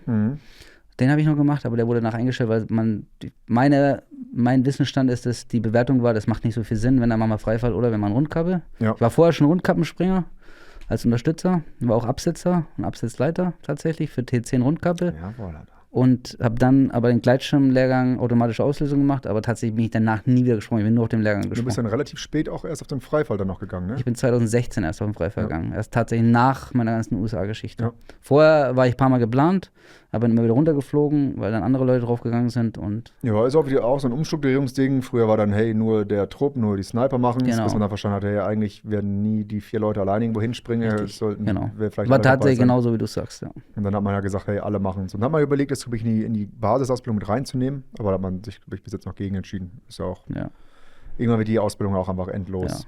Aber ich glaube, so ist es auch sinnvoll. Dann ist der Mann fertig und kann er schon im Team integriert werden. Ja. Das macht schon in meinen Augen viel Sinn. Und dann, wie war sonst die Ausbildung für dich? War das etwas, wo du sagst, hey, es hat dir super getaugt? Warst du irgendwann froh, fertig zu sein? Gab es irgendwelche Highlights, wo du sagst, boah, das war so der Lehrgang, der am meisten Bock gemacht hat? Also natürlich war ich froh, fertig zu sein, weil ich hatte ja ein Ziel. Ich bin ja nicht dorthin gegangen, weil ich jetzt das geil fand, die ganze Zeit in der Ausbildung zu sein, sondern ich wollte ja Kommandosoldat werden. Touché, ja, richtig. Genau. Und also die gesamte Ausbildung fand ich geil. Das hat mir alles Spaß gemacht. Ein richtiges Highlight. Ja, zu dem Zeitpunkt war ich ziemlich bergaffin. Da fand ich die Berglehrgänge schon ziemlich geil. Und Arktis war natürlich auch ein absolutes Highlight, auch wenn es ziemlich kalt war. AGF, also der schwere Waffenblock und Landblock, das war schon auch ziemlich geil. Also ich kann jetzt ja nicht sagen, das war das ultra geile, weil ich einfach alles geil fand. Ich fand einfach die ganzen Komponenten, das alles zu lernen, unterschiedliche Klimazonen, weltweit unterwegs zu sein, unterschiedliche Skills zu lernen, das fand ich mega. Und ich bin ja später Medic geworden, wer hätte es gedacht, weil der Medic-Lehrgang mich halt so begeistert hat. Und ja, auf dem Medic-Lehrgang, da kam meine Affinität dann dafür da. Vorher habe ich Autos repariert, jetzt repariere ich halt Menschen. Genauso war das die Philosophie hinten raus. Deswegen, die gesamte Ausbildung fand ich einfach nur Weltklasse. Und das heißt, der C4 Bravo hat dann schon für dich, hast du danach gesagt, okay, ich will fix Medic werden? Oder war das immer nur so, okay, das habe ich jetzt so nie auf dem Schirm gehabt, da kann ich mir grundsätzlich vorstellen? Oder Ja. war dann schon so, hey, ich will es auf jeden Fall? Ne, war, dass ich mir das grundsätzlich vorstellen konnte. Und dann in der Ausbildung ist man ja im Zug. Und im Zug gibt es halt Trupps, also quasi so eine gleiche Konstellation wie später in der Kompanie. Hat man dann die Übungen durchlaufen und dann war ich in meinem Trupp, habe ich mich immer als freiwillig als Medic gemeldet, weil man hat dann die Aufgaben, die Spezialisierung schon auch verteilt. Man hat alles gemacht, aber man hat dann gesagt, okay, du bist verantwortlich für Medic, du vermelde, du Waffe, du MP. Und da hatte ich schon immer Bock auf Medic und habe mich dann da auch weiter versiert, genau. Und hatte dann über die 2 Jahre Ausbildung, habe ich dann da voll Bock drauf bekommen und wollte dann Medic werden, ja. Das war auch mein Wunsch. Am Ende der Ausbildung, wir konnten noch einen Wunsch abgeben, welche Kompanie, welche Überbringung und welche Spezialisierung. Und damals hatte ich angegeben in der Reihenfolge Medic 2. Gebirge und dann ist es Medic 2. Amphibisch geworden. Der Fisch hängt jetzt da. Heute Genau. original aufgehangen, da ist der Wal. Ist es Delfin? Wal? Ein Orca. Ein Orca, Ja, der den amphibischen Trupp. genau. Ja, Und das, da hast du fast alles bekommen, was du wolltest. genau. Ich war tatsächlich froh, dass ich nicht im Gebirge war. Wieso? Die ganze Ausrüstung Berg immer hochschleppen, das Das wäre da auf Dauer nervig gewesen, aber deswegen, es war absolut in Ordnung. Aber amphibischen Gebirge war ja immer untergeordnet, weil Schwerpunkt war Land und Urban.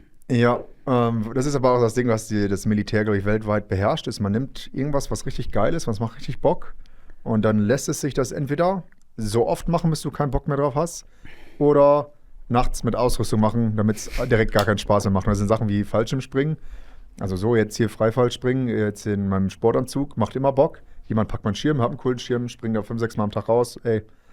Aber dann so, hey, wie wär's denn das nachts machen mit dem ganzen Zeug? Du musst diesen riesigen Schirm auch mal selber packen unter Zeitdruck und dann machst du es wieder und denkst, oh nee. Aber nicht nur einmal nachts, sondern 3-mal? Ja, genau, dann denkst du so, es ist irgendwie cool, so wenn du da oben stehst in diesem Moment, du denkst, boah, das ist schon geil.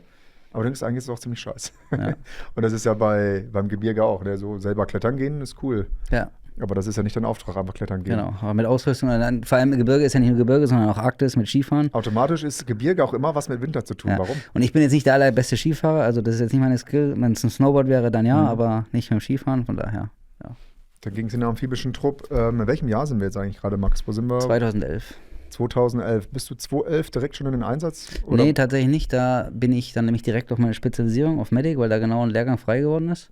Oder war gerade ein Lehrgang, dann bin ich ins Bundeswehrkrankenhaus Ulm. Die haben nebendran, hatten die damals die Rettungsdienstfachschule oder wie es heißt. Nagelt mich nicht fest. Ja. Und dort habe ich dann direkt meine Spezialisierung gemacht. Genau. Okay. Also den Einsatz, den die Kompanie gemacht hat, den habe ich leider nicht mitmachen können, weil ich dann direkt. gesehen, weil da habe ich die Kompanie zum ersten Mal gesehen in dem Einsatz. Okay, ja, Dann werden wir uns vielleicht begegnen, Ja, aber wer weiß. leider nicht. genau. Wie war es für dich? Also man kann ja kurz erklären, was ist denn überhaupt das kannst ja du besser erklären als jeder andere. Was ist denn der Trupp-Medic im KSK? Wie ist der ausgebildet? Also ein Trupp-Medic, also jeder Kommandosoldat kriegt die Ausbildung CFR Bravo. Bei EGB zum Beispiel bekommt jeder EGBler CFR Alpha, Combat First Responder Alpha. Und dort ist der Combat First Responder Bravo quasi der Medic. Und im Kommando ist es eine Stufe höher, da ist jeder Combat First Responder Bravo. Und der Combat First Responder Charlie entsteht dadurch, nagel mich jetzt auch nicht fest, beim Wissensstand von damals, wie das heutzutage ist, weil das wollte man auch mal ein bisschen umstellen, aber ich kann es nicht jetzt sagen, wie es jetzt ist. Damals war es dann so, du bist Combat First Responder Bravo, gehst dann auf den Rettungssanitäter / Einsatzsanitäter der Bundeswehr und wirst damit automatisch Combat First Responder Charlie und bist der Trupp-Medic. Und jeder Kommandotrupp hat einen Trupp-Medic, manchmal auch zwei. Und dann bist du verantwortlich. In der Umgangssprache heißt Kommando-Feldwebel Sanität, aber umgangssprachlich umgangssprachlich heißt Medic, aber eigentlich offiziell heißt Kommando-Feldwebel Sanität. Ja. Genau, dann bist du der verantwortliche Trupp-Medic. Und der älteste und erfahrenste Medic in der Kompanie ist der Master Senior Medic. Und wenn der halt das Glück hat, wie ich das dann später hatte, auf die Sonderausbildung USA zu gehen, wo wir später bestimmt noch näher drauf eingehen werden, auf den Special Operation Combat Medic und den Special Forces Medical Sergeant 18 Delta, das ist der eigentliche 18 Delta. Jawohl. Dann wird der automatisch halt der Master Medic, Senior Medic, weil der die meiste Erfahrung hat, die tiefste Ausbildung hat und auch, ja, meistens dann auch der Älteste ist. Alt sein ist wichtig. Genau. Ja.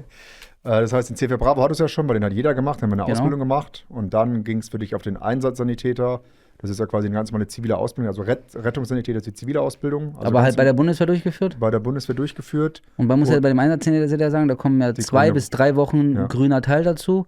Und tatsächlich, wir waren mit sehr vielen Kommandos auf diesem Lehrgang. Also einer, der mit mir die Ausbildung fertig gemacht hat und ein paar, die einen Durchgang vorher waren, die waren mit mir dann quasi auf der Spezialisierung, waren zu 6, wenn ich mich richtig erinnere. Das macht Bock. Und natürlich hat es Bock gemacht, weil wir quasi wie so eine kleine Clique waren in der Klasse. Cool. Und den Taktikteil haben wir quasi ausgebildet. Also die Ausbildung gesagt, das macht ihr mal. Und ja, von daher war der Einsatzsanitäter war super entspannter Lehrgang. Und die Praktika, wo hast du die gemacht? Alle in Koblenz dann auch? Ja, überhaupt gar nicht in Ulm, hast du gesagt, nee, wir waren in Ulm, also auf der Schule, Koblenz. Aber die Praktika habe ich tatsächlich nicht in Ulm gemacht, sondern ich habe mein Rettungsdienstpraktikum damals in München gemacht. Frag mich nicht warum. Ich glaube, der Grund war, weil ich einfach Großstadt wollte. Und die Krankenhauspraktikum habe ich einmal in Kempten gemacht und einmal in Calw selber im Krankenhaus. Das hatte ich dann so aufgeteilt. Ja. Also Notaufnahme war ich in Calw und in Kempten war ich in der Chirurgie und in der Anästhesie. Okay, das ist mal aufgeteilt. Ja, genau. Okay. Also 2 Wochen dort, 2 Wochen dort. Genau. Also man kann ja mal ganz kurz skizzieren, wie ist der Einsatzsanitäter aufgebaut? Also du machst Ausbildung an der Schule, dann gehst du auf dein Praktikum. Auf Rettungsdienstpraktikum zuerst, dann gehst du ins Krankenhauspraktikum, dass du auch den Weg des Patienten halt kennenlernst. So zumindest war es bei mir. Und danach gehst du zurück an die Schule, machst nochmal 2 Wochen Prüfungsvorbereitung und dann die Prüfung. Und ich weiß nicht mehr genau, wann die grüne Wochen da eingebaut waren. Ich meine aber auch, es wäre auch am Ende gewesen. Und dann machst du an der Rettungsdienstschule halt deine Prüfung und das ist halt ganz normale Rettungssanitäterprüfung. Wie es heutzutage ist, auch schon wieder anders, glaube ich. Genau, aber die Notfallsanitäter, die machen das ja im Prinzip anders, auch genauso, nicht anders, sondern die machen es auch so, die gehen halt ihre Ausbildung und haben dann am Schluss der Ausbildung halt ihre Prüfungen drin. Nee, also und zwischendurch haben die auch Prüfungen. Genau, also bei mir war es, glaube ich, ähnlich wie bei dir. Also bei mir war, glaube ich, alles zentral in München dann nur noch. Früher gab es ja mehrere Standorte, jetzt konntest du es nur noch in München an der Sanitätsakademie der Bundeswehr selbst machen, also diesen Unterrichtsteil, diese Ausbildung. Und da war ich tatsächlich noch nie. Du warst ja nie. Ich war noch nie in der Sanak in München. Tja. Ja. Und dann... Genau, ich meine Praktika, ja genau. Da habe ich in Ulm tatsächlich mein Praktikum im Krankenhaus gemacht. Die 4 Wochen, da alle Stationen durchlaufen und 4 Wochen Rettungsdienst in Schwenningen. Genau, dann kam man ja zurück. Und dann ist man erstmal CFR Charlie und der Trupp-Medic. Genau, dann kam auch die Kompanie zurück aus dem Einsatz. Das war genau der Einsatzzeitraum. Und da war ich voll integriert und dann ging es halt dort ab.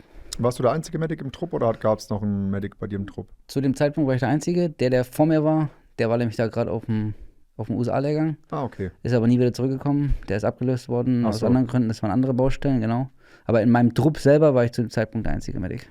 Okay. Und dann, wie war der Start in der Kompanie? Wie war es dann für dich? Die kam jetzt aus dem Einsatz zurück, du bist ausgebildet. Dann ging es ganz normal. Genau. Also ich bin dann schon in die Kompanie gekommen, bevor die in den Einsatz gegangen sind. Das war auch gut, weil dann konnte ich das schon alle so kennenlernen. Und dann wussten die, das ist der Neue, der geht jetzt auf Medic, alles gut, wenn er zurückkommt. Und dann war ich direkt, von Anfang an war ich ein vollwertiges Mitglied. Und ja, die Stimmung war gut, Kameradschaft war Bombe. Ja, das ist Next Level gewesen für mich. Hast du nochmal irgendwelche Lehrgänge gemacht in der Zeit? Weil wir kommen ja dann gleich zu dem Punkt Einsatz 2013. Ja. Dazwischen wird ja kein Einsatz gewesen sein. Nee, da waren nur kleinere Sachen, ja. Und war da noch irgendwas Größeres bei dir? Irgendwelche Ausbildungssachen, die du noch gemacht hast? Irgendwelche Lehrgänge? Ja, fahrzeugtechnisch. Also ich bin dann noch auf Fahrzeugeinweisungen gegangen. Also ich hatte schon einen BCE-Führerschein, also LKW-Führerschein mit Anhänger. Mhm.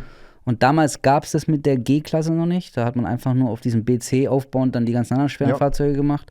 Das war Dingo und Enoch, auf die bin ich dann eingewiesen worden, quasi, auf dem Lehrgang aber. Und ja, dass ich halt die schweren Fahrzeuge fahren konnte. Und ansonsten habe ich da nichts mehr gemacht, sonst war es nur Rock'n'Roll in der Kompanie. Roll in der Kompanie. Ja. Das ist eine Frage, die oft gestellt wird. Was ist so eine Standardwoche beim Kommando? Gibt's nicht. Ja. Gibt's nicht. Einfach gibt es nicht. Also es ist halt, gibt einen Jahresausbildungsplan. Ja. Nochmal, alles, was ich sage, ist ja mein Wissensstand von damals bis 2020. Es gibt einen Jahresausbildungsplan und der wird durchgeführt. Da gibt es manchmal eine Änderung, wenn irgendwas ungefähr immer geändert. Ja, mittlerweile, ja, früher war das schon ziemlich genau. Also da Echt? konntest du Okay. sagen im Januar, okay, am 9. September bin ich da. Ja. Dann hat es auch schon grob gestimmt. Also das war maximal ein Tag und eine Woche Ablage. Mittlerweile, später war es ja dann ein bisschen dynamischer. Das ist politisch korrekt ausgedrückt. Das ist ein dynamischer Jahresausbildung. Könnt ihr damit arbeiten, euren Familien und so? Ja, wir sind alle dynamisch, das passt. Muss Wir ja sind maximal sein. dynamisch. Genau. Und ja, wie läuft so eine klassische Woche? Gibt es nicht. Es gibt halt Ausbildungsblöcke und dann bist du vielleicht mal 2 Wochen auf Übung oder 4 Wochen. Was ist, wenn keine Übung ist und keine Ausbildung? Dann machst du. Gab damals Blöcke. Also gab dann Einsatzvorbereitung, der Einsatz, Einsatznachbereitung und dann gab es noch die Phase für Retten und Befreien. Und deswegen, du hast keine Woche gehabt, die jetzt im Januar gleich war wie im Dezember als Beispiel. Und du hast halt dann in der Lehrgangsphase, hast du halt dann Lehrgänge ausgesucht, die halt nicht förderlich sind oder hast Urlaub abgebaut. Bei Einsatzvorbereitung hast du halt dann überhaupt die Übungsplätze gemacht, Einsatznachbereitung, gut, das war diese Lehrgangsphase und dann hast du einen Einsatz gehabt und dann die Retten- und Befreien-Phase hast du die halt vorbereitet und hast dann halt hauptsächlich Raumkampf trainiert und warst auf Abruf im Prinzip, genau. Und dann geht's weiter. Bevor wir weitergehen, weil ich denke mal, der nächste, also für mich und also ich behaupte für alle Hörer auch, der nächste spannende Punkt wird 2013 sein. Weil es einfach dein erster Einsatz als Kommando dann auch ist. Ja. Der Einsatz ist, wo ja auch bekannt ist, dass der Daniel gefallen ist, also der bis dato einzig gefallene Kommandofeldwebel. Du live vor Ort warst, das wollen wir gleich mal aufarbeiten. Bevor wir dahin gehen, du hast gerade das Thema Retten und Befreien angegeben, Raumkampf, CQB, whatever, Close Quarter Combat, Battle, alle wissen, was gemeint ist. In der Zeit von da bis dato, bis jetzt, wie oft hat sich das geändert? Als ich in die Kompanie kam, wurde es ja gerade ganz frisch, ganz neu gemacht von den externen Ausbildern. Und wie war es davor? Wurde es ja davor auch schon mal neu aufgebaut, wieder angepasst? Oder war das also das erste Mal, dass du es mitbekommen hast? Nee, gemäß meiner Erinnerung ist es immer stetig angepasst worden und verbessert worden, aber es war halt die interne Ausbildung und die Erfahrungen. Und hauptsächlich die Alten haben halt die Erfahrung weitergegeben. Und ich hatte damals einen alten Truppführer, einen Mann der ersten Stunde, und der hat halt viel Erfahrung gehabt, hat viele, viele Bilder im Kopf gehabt. Und dadurch zehrst du halt. Und dann kam halt der externe Input halt von den anderen Ausbildern aus dem Ausbildungsbereich, die das meistens geleitet und geführt haben. Und es wurde, meines Wissens nach, von R- und B-Phase, der R- und B-Phase immer adaptiert und angepasst. Und dann, okay, pass auf, wir müssen jetzt das ändern. Es wurde aber schleichend geändert. Das war jetzt nicht so ein krasser Cut, wie damals, als du gekommen bist. Aber da wurde es ja dann schon mal einmal komplett. Da wurde es komplett geändert, genau. So, vielleicht auch mal wichtig. Nicht komplett nicht, so ein bisschen übertrieben, komplett nicht, aber es wurde halt dynamischer. Also vielleicht mal wichtig für alle, die in dieser Welt da unterwegs sind, der CQB und so weiter und so fort. Das ist ein System, was immer sich weiterentwickeln wird. Also nicht immer besser wird, sondern was sich immer entwickeln wird, je nachdem, was für Einsatzszenarien du hast. Und das sind einfach unterschiedlich. Es ist ein Unterschied, ob ich in der Ukraine unterwegs bin, ob ich im Gazastreifen unterwegs bin, ob ich in Afghanistan unterwegs bin. Also allein Gebäudestrukturen sind ja so unterschiedlich, dass Taktik A, die irgendein Taktikpapst hier vielleicht propagiert, funktioniert bei dem einen einfach gar nicht, weil er sagt, ey, hier sind überall nur Gardinen zum Beispiel. Hier sind überall Gardinen, hier gibt es gar keine Türen. Die Mauern sind so dünn, dass ich durchschießen kann bei einem anderen, wo du sagst, das, was du mir dabei bringst, da sterbe ich halt einfach. Genau. Und das ist halt wichtig zu sehen. Es gibt da kein richtig und falsch. Es kommt einfach auf die Lage an. Und ich glaube, deswegen ist es auch die hohe Kunst. Und deswegen sollte es auch nicht jeder Wald- und Wieseninfanterist denken, dass er das übelst drauf hat, weil du die Grundsätze wieder auch verstehen musst, in der Lage sein musst, aber auch zu wissen, hey, das, was ich eingelernt habe, funktioniert ja nicht, sondern muss was Neues machen. Und das finde ich halt immer so spannend, weil man sieht ja online ja auch viel Leute, die sowas ausbilden, in Anführungsstrichen, wo du sagst, okay, keine Ahnung, ob du das irgendwie ausbilden solltest und was du da ausbildest, ist halt auch Wahnsinn. Ich habe letztens ein geiles Bild gesehen, da Haben die die Ladung war schon angebracht. Ich glaube, das Bild war sogar die Ladung, die Türladung ist gerade gezündet worden. Ne? Also Tür springt auf und der Typ steht schon bereit mit seiner Flashbang. Und ich sag, du hast gerade die Tür aufgespringen. Was willst du jetzt? Wer schmeißt jetzt eine Flashbang danach da rein? Also da, wo du denkst, Sicher. ja, so komplett so Hirn verbrannt. Und also ich finde das Thema halt super geil, weil ich CQB fand das aber auch geil. Also gerade auch die Phase, wo ich neu in die Kompanie kam, das war unnormal cool. Geiler Ausbilder, geiler Zug. Ich war ja auch relativ neu, so eigentlich brand new und konnte halt direkt mit der Kompanie arbeiten und fand es einfach geil. Und weiß aber auch, wie komplex das ist. Und Absolut, ja. Mir hat auch jede R&B-Phase, das war eigentlich immer so das Highlight. Die und Einsatz war halt immer das Highlight. Und da hat man sich halt immer drauf gefreut und es war schon ziemlich geil, ja. Man muss ja dazu sagen, mit dem, dass es dynamisch bleiben muss, ist, weil halt auch viele Erfahrungen dazukommen. Und wenn du dann so ein Einsatzland nimmst, wie Afghanistan, die haben halt nicht immer Türen, die haben halt auch mal einen Vorhang. ja. Und das wurde dann halt auch immer mit eingebaut. Dann war halt einfach eine Wand, wo ein Vorhang davor hang und ein Vorhang davor hang. Wortspiel. Und ja, du musstest halt dann alles checken. Und das sind halt so Sachen, wenn du die halt vergessen hast, dann hat man gesagt, ey, pass auf, wir müssen näher drauf achten, Fallluken und dann im Teppich und sowas. Und all das, was halt aus Einsatzerfahrung getragen worden ist und was wir dann auch mitgenommen haben, wurde dann halt immer in die Ausbildung implementiert, was absolut sinnig ist. Und da ist das Kommando tatsächlich auch der Bundeswehr in meinen Augen einen ganz, ganz großen Schritt voraus, Erfahrungen direkt umzusetzen in die Ausbildung. Und nicht erst jahrelange bürokratische Prozesse und Papiere und Vorschriften ändern, sondern dynamisch, lageangepasst, situationsangepasst, das einfließen lassen in die Ausbildung. Ja, super wichtig. Und da kommen wir später drauf. Du hast ja auch einen guten Vergleich zu den US-Streitkräften. Die machen das nochmal auf einem anderen Level, muss man einfach so sagen. Ja. Haben wir gerade im Vorgespräch so ein bisschen gequatscht, weil in dem Podcast letzte Woche der Jimmy ja zu Gast war mit über 20 Jahren bei den Special Forces und wie die natürlich arbeiten, ist nochmal was anderes. Also nicht, weil die besser sind als wir oder wie auch immer, aber weil es die Lage hergibt, dass die sagen, hey, okay, krass, dann passen wir es halt an. 100%. Okay, wir haben eine Fähigkeitslücke, wir schließen die Fähigkeitslücke. Und, oder das brauchen wir nicht mehr, dann machen wir es nicht mehr. Auch immer Ausbildungszeit kompakt zu halten, zu sagen, nee, wir bauen nicht immer drauf auf, sondern gucken, hey, vielleicht müssen wir das gerade gar nicht mehr abbilden. Und ja, da sind wir in Deutschland, glaube ich, immer so, hey, und das prüfen wir erstmal ein paar Jahre. Ja, oft muss auch erst was passieren, bis man es ändert. Ja. Leider ist es so, das muss man leider Ja. auch sagen. Und man muss halt auch mal auf die Leute hören, die vielleicht irgendein Bild im Kopf haben und einfach da eine Schlussfolgerung daraus ziehen und sagen, ey, wenn wir das anpassen würden, dann würden wir A, B, C vielleicht retten und XYZ vermeiden. Das ist halt Da müssen wir auch ehrlich zugeben, ne? Unser neues Raukampfding wurde ja auch stark von anderen Nationen geprägt und deren Erfahrung, also Real-Life-Erfahrung und die sagen können, hey, da ist mein Teamleader draufgegangen, da wurde mir in den Hals Richtig. geschossen, da ist das und das passiert, weil wir das und das gemacht haben. ja. Und dann sagst du, gut, also Und das ganze Konzept Raumkampf lebt auch von Dynamik und Schnelligkeit. Speed is key. Das ist einfach so. Und das neue Konzept ist ja auch viel mehr auf Geschwindigkeit ausgelegt gewesen. Speed, Surprise and Aggression. Ja, Alright, kurzer Ausflug ins CQB-Team. Was wollt ihr aber noch einmal aufarbeiten? Was Ja, ist aufarbeiten, mal durchsprechen, natürlich. weil du ja viel mehr R- und B-Phasen durch hast als ich und dementsprechend ja dann auch eher gesehen hast, okay, das haben wir gemacht, dann haben wir das gemacht, dann haben wir es optimiert, wieder optimiert und einfach nur für die Ja. Zuhörer, die in dieser Branche irgendwie tätig sind, sie verstehen, hey, das Ding ist nicht in Stein gemeißelt. vielleicht die nicht wissen, was R&B ist. R&B war das die Abkürzung für retten und befreien. R&B. Korrekt muss ja. Ja, retten und befreien. Wen befreit und rettet man? Ja. Eine deutsche Geisel vorzugsweise. Ja, Oder mich hier aus dem Stab irgendwann. das ist ein ET-Wahnsinn. Kamera läuft noch. Okay, dann gehen wir jetzt rein, Max. 2011 Einsatz für die Kompanie durch. Alle Ausbildungsblöcke sind durchlaufen. Das heißt, es war wieder an der Zeit. Also eine sehr, sehr geschäftstüchtige Zeit, würde ich mal sagen, des Verbandes mit alle 18 Monate eigentlich im Einsatz. Genau. Und dann war es soweit. 2013 seid ihr in den Einsatz verlegt. Geschlossen als Kompanie. Ja, geschlossen als Kompanie, auf 3 Standorte verteilt. Ach, okay, verteilt auch. Genau. Da fing das dann schon an, dass man sich verteilt und mit den afghanischen Polizisten dann zusammengearbeitet hat. Mhm. Genau. Und an welchen Standort wurdest du verteilt? Wo warst du, wenn man das sagen kann? Und ja, das muss jetzt nicht unbedingt sein, dass wir die Orte sagen, aber Okay. es war im Norden und ich war an dem kleinsten Standort, genau. Ja. Wie lange war der Einsatz? 4 bis 6 Monate? 5 Monate, ja. 5 Monate. Also, das waren wir plus minus 4,5, 5 Monate, je nachdem, wie du im Wechsel war und mit dem Vorkommando oder dem Nachkommando warst. Ja. Alright, dann Ich habe mich tatsächlich vor diesem Einsatz, ich war eigentlich tatsächlich 10 Tage früher geflogen, aber ich war vor dem Einsatz, Snowboard fahren, im März und dachte mir, verletze ich mich mal noch kurz vorher. Okay. Genau, und habe mir da schön nach dem Gletscherabsturz ein Entspannungs-Hämodol-Pneumothorax zugezogen. Okay, krass. Und bin mit dem Hubschrauber abtransportiert worden und deswegen bin ich 10 Tage später in den Einsatz geflogen. Also ich war da im Krankenhaus, wurde notoperiert in Frankreich, bin dann, das heißt notoperiert, ich habe eine Thorax-Drainage bekommen, war dann eine Woche Also unter... nichts Dramatisches, dann geht's. Nee, das war Standard, was man halt so macht Ja. im Snowboard, in der Snowboard-Freizeit.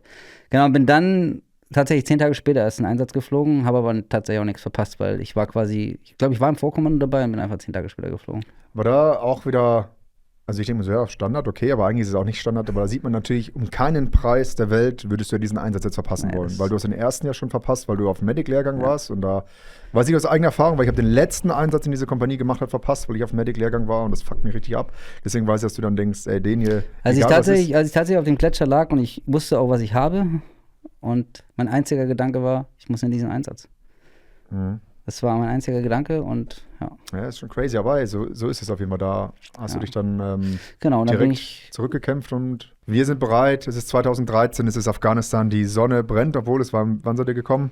März, aber die Sonne April. war schon tagsüber Sonne da. war da. Max zum ersten Mal als Kommandofeldwebel Truppmedic im Einsatz. Ja, Und hier aber setzen nicht wir, das erste Mal im Einsatz. also Also, nicht das erste Mal, wäre natürlich 2005 auch schon im Einsatz. ja, aber dazwischen waren auch noch kleinere Dazwischen Dinge. war auch noch Genau, Einsatz. da, ja. Aber gut, Aber das Afghanistan- erste Mal als Kommandofeldwebel, oder? Nee. Davor, okay, der Ja, ersten kleinere Dinge, Kontingenzeinsatz. genau, kleinere Dinge. Kontingenzeinsatz war die erste Runde.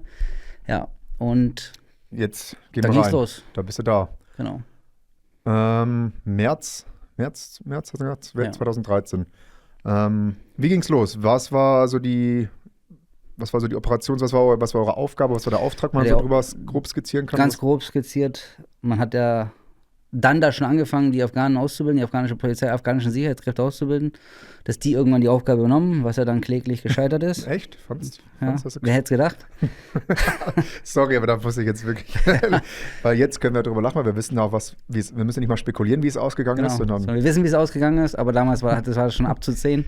Genau, auf jeden Fall die afghanischen Polizeikräfte ausbilden und mit denen zusammen Operationen zu fahren. Das war der Auftrag und das war halt Schulter an Schulter mit denen zusammen und das war im Gesamten der Auftrag, genau. Und wie dann, kann man sich das vorstellen? Weil ich war tatsächlich nie als Kommandofeldwebel im Einsatz, zumindest nicht in einem Kontingenzeinsatz, so in dem Maß wie dieses Afghanistan-Ding.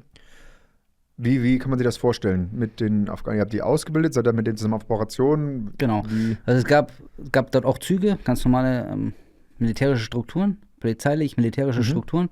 Und die wurden dann quasi ausgebildet von einzelnen Teams und die Teams haben die dann auch bei den Operationen begleitet. Dann kam irgendein Auftrag rein, natürlich über die ganz normalen Wege und dann hat man den Auftrag halt an die weitergegeben. Die sollten das stellenweise ausarbeiten und wir haben das natürlich mit denen gemacht.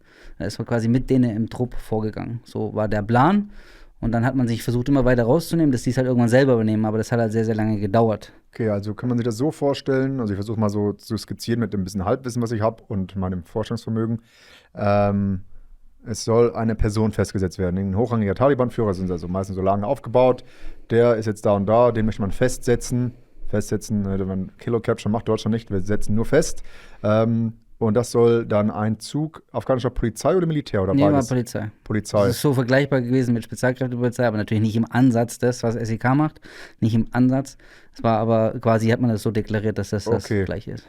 Und dann sollen die diesen Zugriff machen mit ihren 20, Bedingt, 30. genau, bedingt. Also das war dann gemischt, das war tatsächlich gemischt, dass man mit denen das zusammen gemacht hat. Das war natürlich auch nochmal ein bisschen höheres Risiko und deswegen wollte man sich da schnellstmöglich halt rausnehmen, weil die sind natürlich jetzt nicht die allergeilsten im Waffenumgang und mit Inside-Tätern und sowas war das halt immer noch ein Risiko.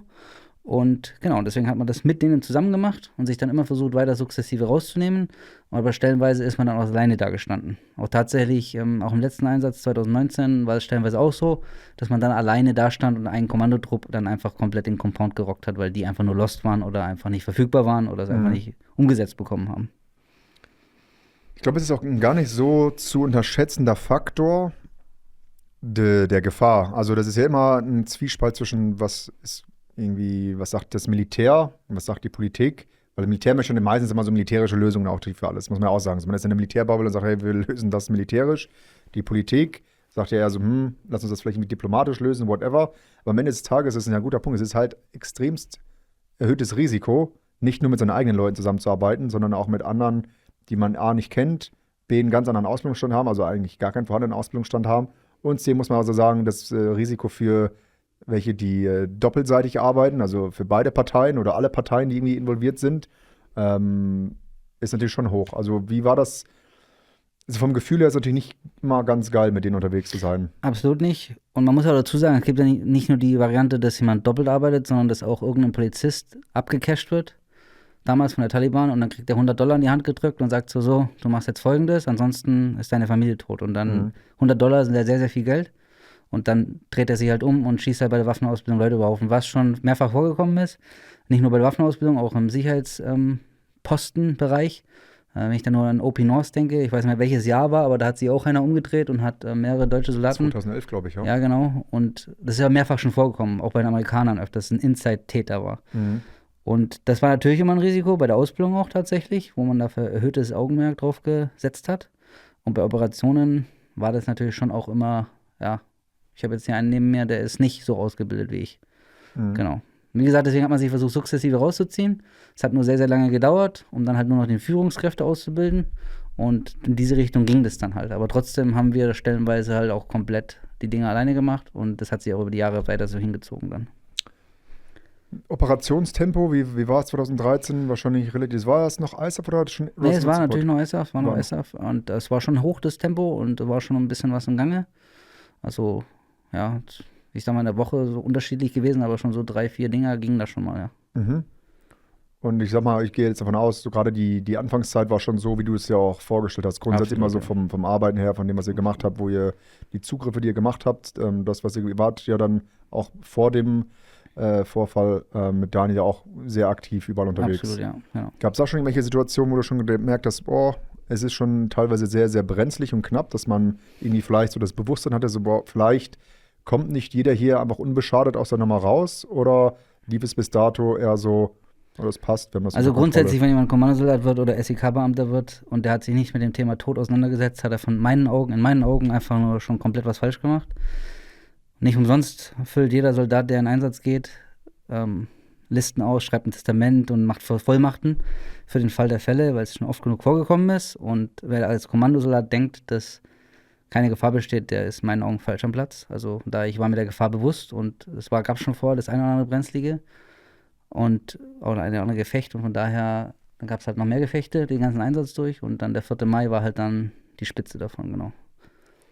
Okay, aber es könnte ja sein, dass man so merkt, manchmal fühlt man sich ja so ein bisschen unsterblich, ne? Also man denkt, ey, man ist Habe ich tatsächlich auch. Ich fand mich unverwundbar und ja, kann nichts passieren. Genau, und dann kommen halt so Momente, hätte sein, jetzt vielleicht vor dem 4. Mai schon irgendein Moment ist, wo du sagst, oh, krass. Da war jetzt noch nicht so krasse Gefechte wie da, also das war schon ziemlich heftig, aber waren kleinere nur Sachen, und ja, natürlich schaut man dann zweimal und denkt zweimal drüber nach, aber dann kommt halt wieder die Ausbildung zum Tragen, die ein absoluter Drill ist, eine absolute Taktik dahinter steht, das halt ein kleinstes Element, Kommandosoldaten, halt auch eine starke Feuerkraft hat und eine starke Taktikkraft hat.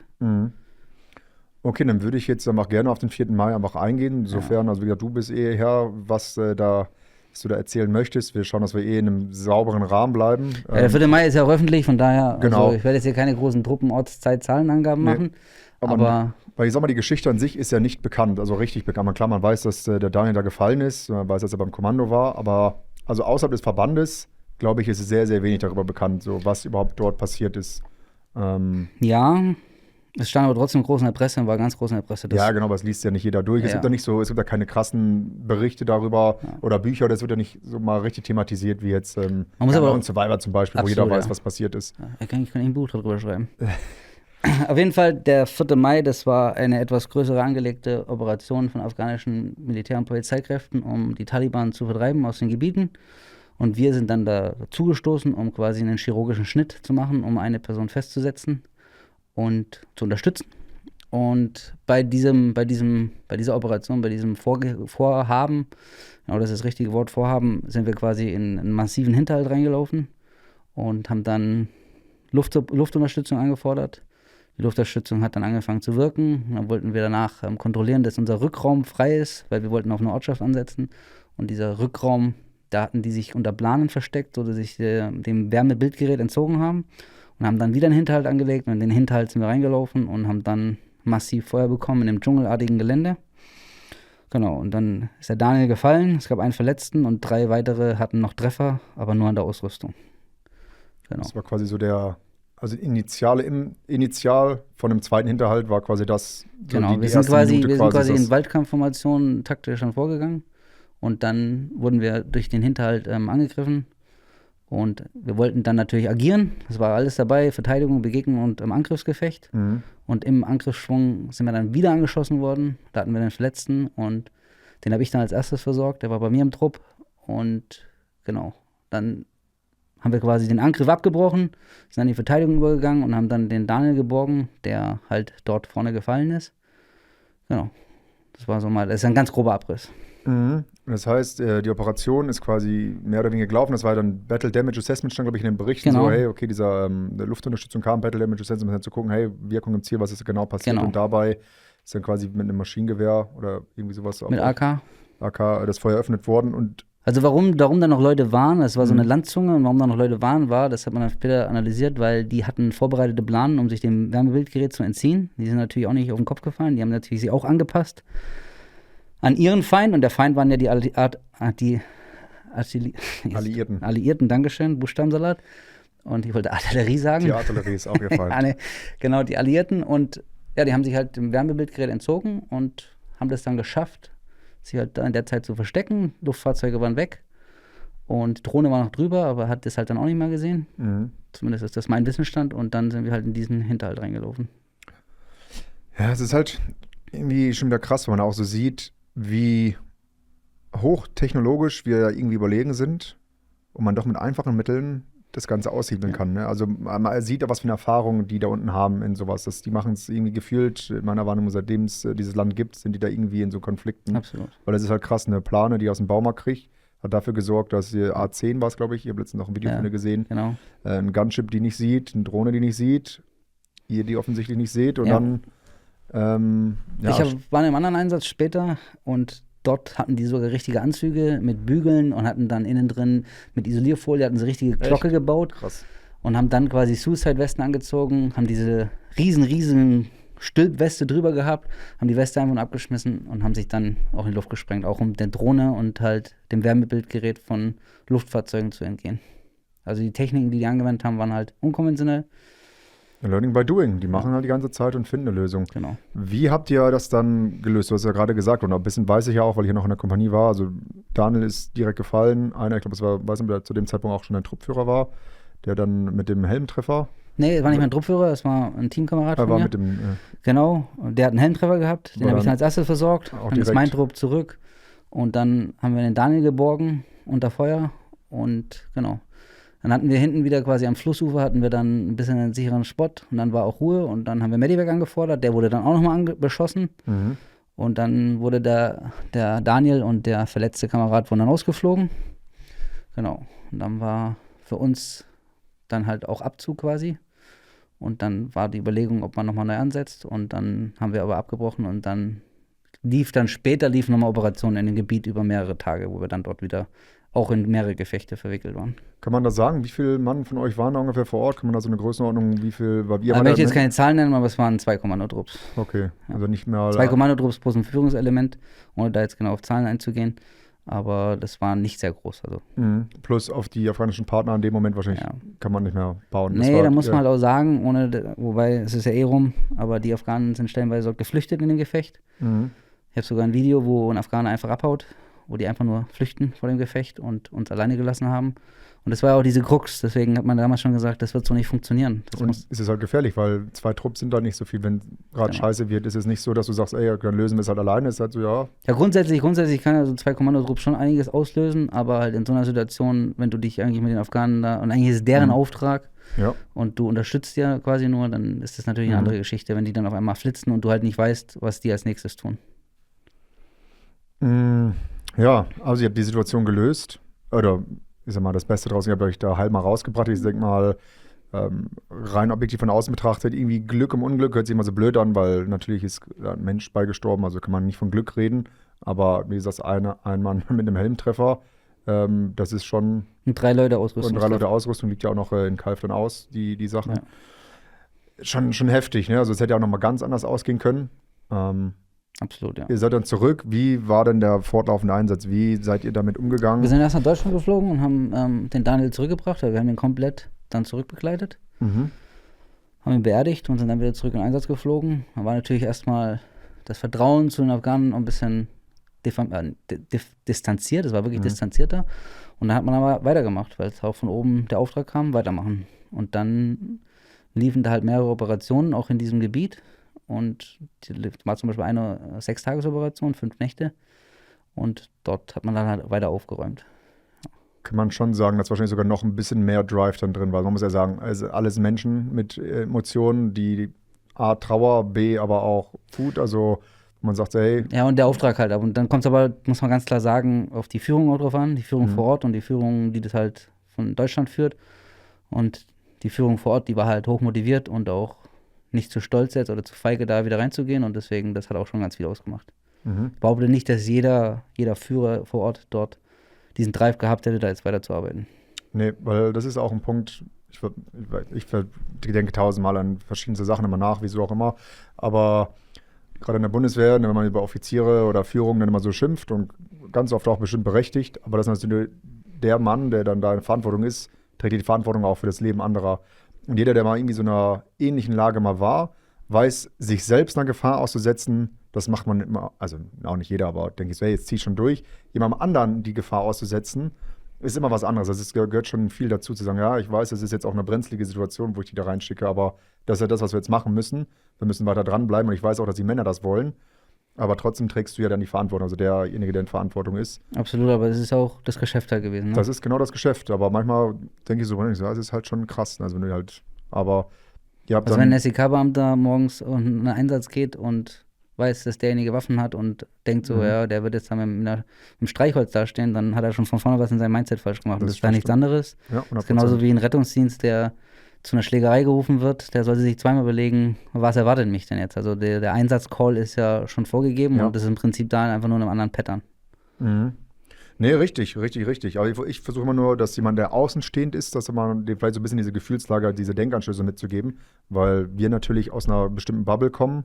Ja. Und ich versuche dann natürlich, das für jeden so ein bisschen zugänglich zu machen und vielleicht so den einen oder anderen Denkanstoß zu geben.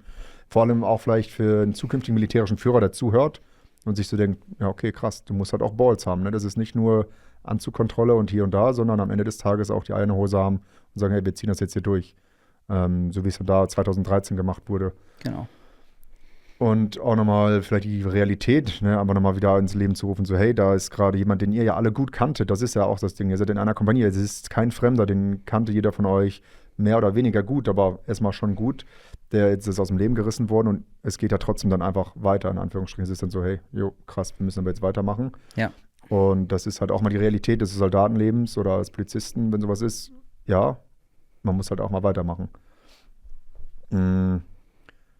Gab es in dem Einsatz noch, gäbe es da noch was, wo du sagst, hey, das ist nochmal was Erzählenswertes, wo du sagst, hey, das kann man nochmal irgendwie so rausstellen? Also es ging danach schon noch gut weiter, also das war nicht die einzige Situation, danach wurde noch sehr, sehr viel gemacht. Wie gesagt, hat auch viel damit zu tun mit der Führung vor Ort, die da motiviert war, was ich begrüßt habe persönlich, weil dafür war ich dort. Und da gibt es jetzt aber nichts, was ich jetzt hier nochmal nennenswert herauskristallisieren will. Es war ein sehr aktiver und sehr geiler Einsatz, um das so zu sagen. Natürlich sehr traurig auch, mit dem Verlust von einem Kameraden, der gefallen ist. Aber ja, das war sehr prägend. Und vielleicht kommen wir mal auf den Punkt Medic. Das haben wir jetzt, kommt da bald, ist ja dann bald so unser Fokus. Du hast ja gerade gesagt, du warst der Erste am Verwundeten bei dir aus dem Trupp, dort schon gearbeitet. Gab's noch, konntest du in diesem Einsatz noch öfter, oder musstest du halt öfter noch dort reell als Medic? Ja, nicht an eigenen, aber an afghanischen Polizisten. Genau, da konnte man schon ein bisschen was machen und sehr, sehr viele gute Erfahrungen gesammelt, ja. Ich hatte tatsächlich auch das Glück, wieder in Anführungszeichen gesetzt, dass ich halt oft bei solchen Situationen dabei war, auch in Folgeeinsätzen, wo ich halt gut behandeln konnte und da einiges machen konnte. Und mein Wissen vom Charlie Medic, also vom Combat First Responder Charlie, auch danach als 18 Delta dann immer anwenden konnte und da halt von den Erfahrungen einfach bis heute zehre und ja, es auch nicht missen will. Auch wenn es das eine oder andere vielleicht nicht gut ausgegangen ist. Ja, also da kommen wir ja später drauf. Das ist ein riesen wichtiger Faktor bei allen Sachen im Leben, aber gerade bei diesen Medic- und Taktik-Sachen ist halt auch immer die eigene Erfahrungswerte. Weil manche Sachen, die sich in der Theorie gut anhören und logisch, wo du denkst, ja, klingt logisch, ist dann in der Realität aber auch nicht so. Sei es angefangen mit, keine Ahnung, Schusswunden, die der eine vielleicht denkt, das sieht so aus, als wenn jetzt mein ganzes Blut voll mit Blut ist, aber mein ganzes Bein. In der Realität ist es halt ein kleines Miniloch und es tröpfelt raus. Und das sind also ganz Kleinigkeiten. In der Theorie ja, der wurde angeschossen, hier spritzt überall Blut raus, du machst ein Tourniquet drum, du siehst das direkt und im Echten ist so, nein, also Ja. kann sein, dass du da gar nichts Ich siehst. nenne es Stellen falscher Bilder. Ja, das Stellen falscher Bilder, das nennt auch der Dienst ja so, ne? Genau, Stellen falscher Bilder. Und da bringt halt die Erfahrung, und deswegen hatten sie vorhin schon die Erfahrung aus Einsätzen oder von Leuten weiterzugeben, ist essentiell wichtig und unabdingbar. Ja.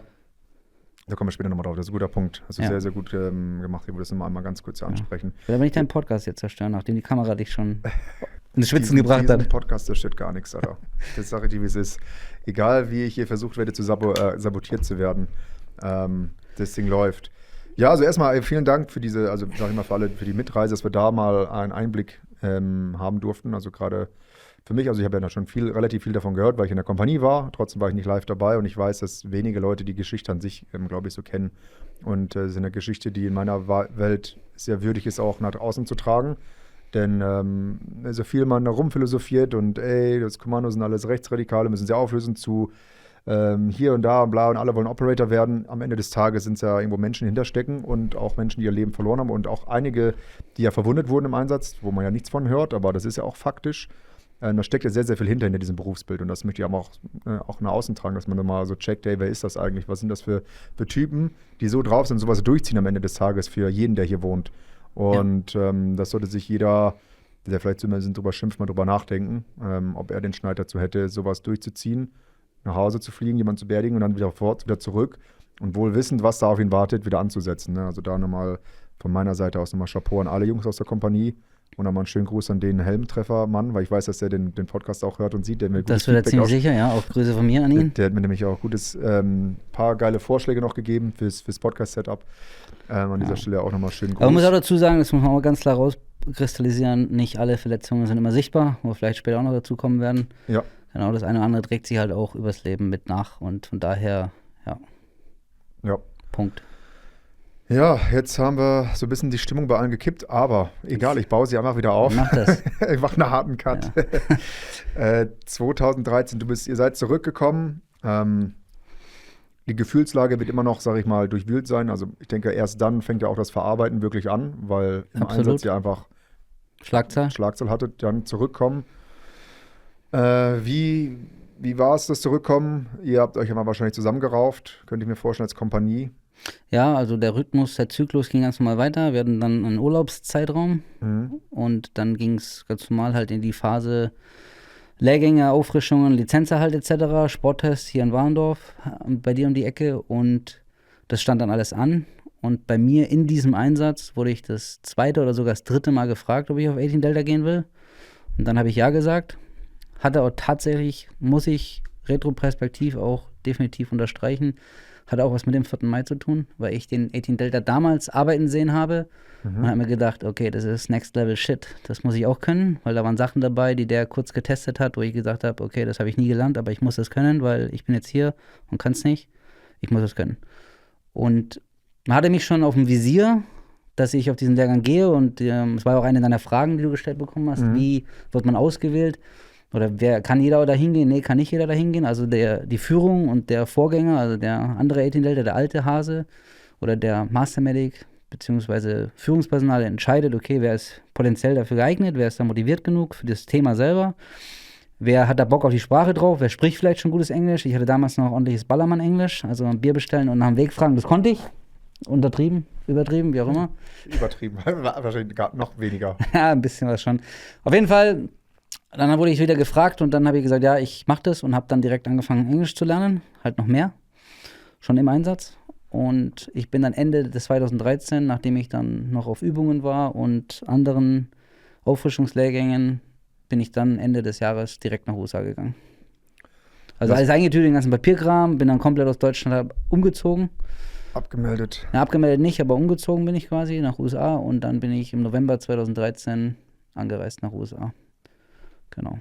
Bevor wir loslegen, was ist denn überhaupt, wenn wir reden, 18 Delta Medic, was bedeutet das überhaupt? Was ist 18 Delta Medic? Also 18 Delta, du hattest ja auch jetzt den Jimmy da im Podcast, genau. 18 ist die Serie der Green Berets und das Delta steht für Medic. Es gibt 18 Alpha, Bravo, Charlie, Delta, Echo, Foxtrot. Alpha ist der Führer von dem Trupp, Charlie ist der Demolition Guy, also der Preacher, und Delta ist der Medic, Bravo ist der Weapons Guy und Echo und Foxtrot sind der Intelligence Guy und der Signal Guy, also quasi Fernmelde und der hier die Daten reinholt, S2 technisch. Ja. Genau, Intelligence halt. Und der Delta ist der größte und komplexeste Lehrgang bei denen, aber der 18 Delta selber geht nur 3,5, 4 Monate, je nachdem, wie die Wochenenden fallen. Und davor muss man den Special Operation Combat Medic machen. Das ist quasi den Lehrgang, den auch die US Ranger machen, den damals zu meinem Zeitpunkt auch Marines und Navy Seals auch gemacht haben. Die haben ja mittlerweile ihr eigenes Programm. Und die internationalen Studenten hatten quasi noch die Absprache bzw. die Abmachung mit dem US-Militär, dass die vorher noch auf einen anderen Lehrgang gehen. Zum einen, das war auch sehr förderlich für mich, die Sprache zu lernen und das System kennenzulernen. Und das war der 68 Whiskey Combat Healthcare Specialist oder wie auch immer das genau heißt, nagelt mich jetzt nicht auf die Bezeichnung fest, in Texas. Das heißt, ich habe quasi erst Texas 5 Monate gemacht, den Combat Medic, Regular Army, dann 10 Monate Special Operation Combat Medic und dann 5 Monate, 4,5 Monate waren es bei mir genau, um genau zu sein, den 18 Delta selber. So, das war die Abfolge und das ist halt immer so zeitgebunden, wann der Lehrgang anfängt. Ich bin zum Beispiel aus Texas vor der Graduation abgereist, um in Fort Bragg dann in North Carolina, was ja jetzt Fort Liberty heißt, wenn Leute das nicht kennen, Fort Bragg, dort zu sein quasi. Genau, also 3 Lehrgänge waren es insgesamt. Viel lernen. Genau, die war dann aufbauend, um am Ende quasi diesen 18 Delta ja zu machen, diesen 18 Delta Medic-Teil. Also ich denke, das ist schon mal das Wichtigste herauszustellen, was bedeutet das überhaupt? Also ich bin kein 18 Delta, ich bin 18 Delta Medic trainiert, genau. Sonst wärst du ein Green Beret, sonst wärst du ein Special Forces Guy.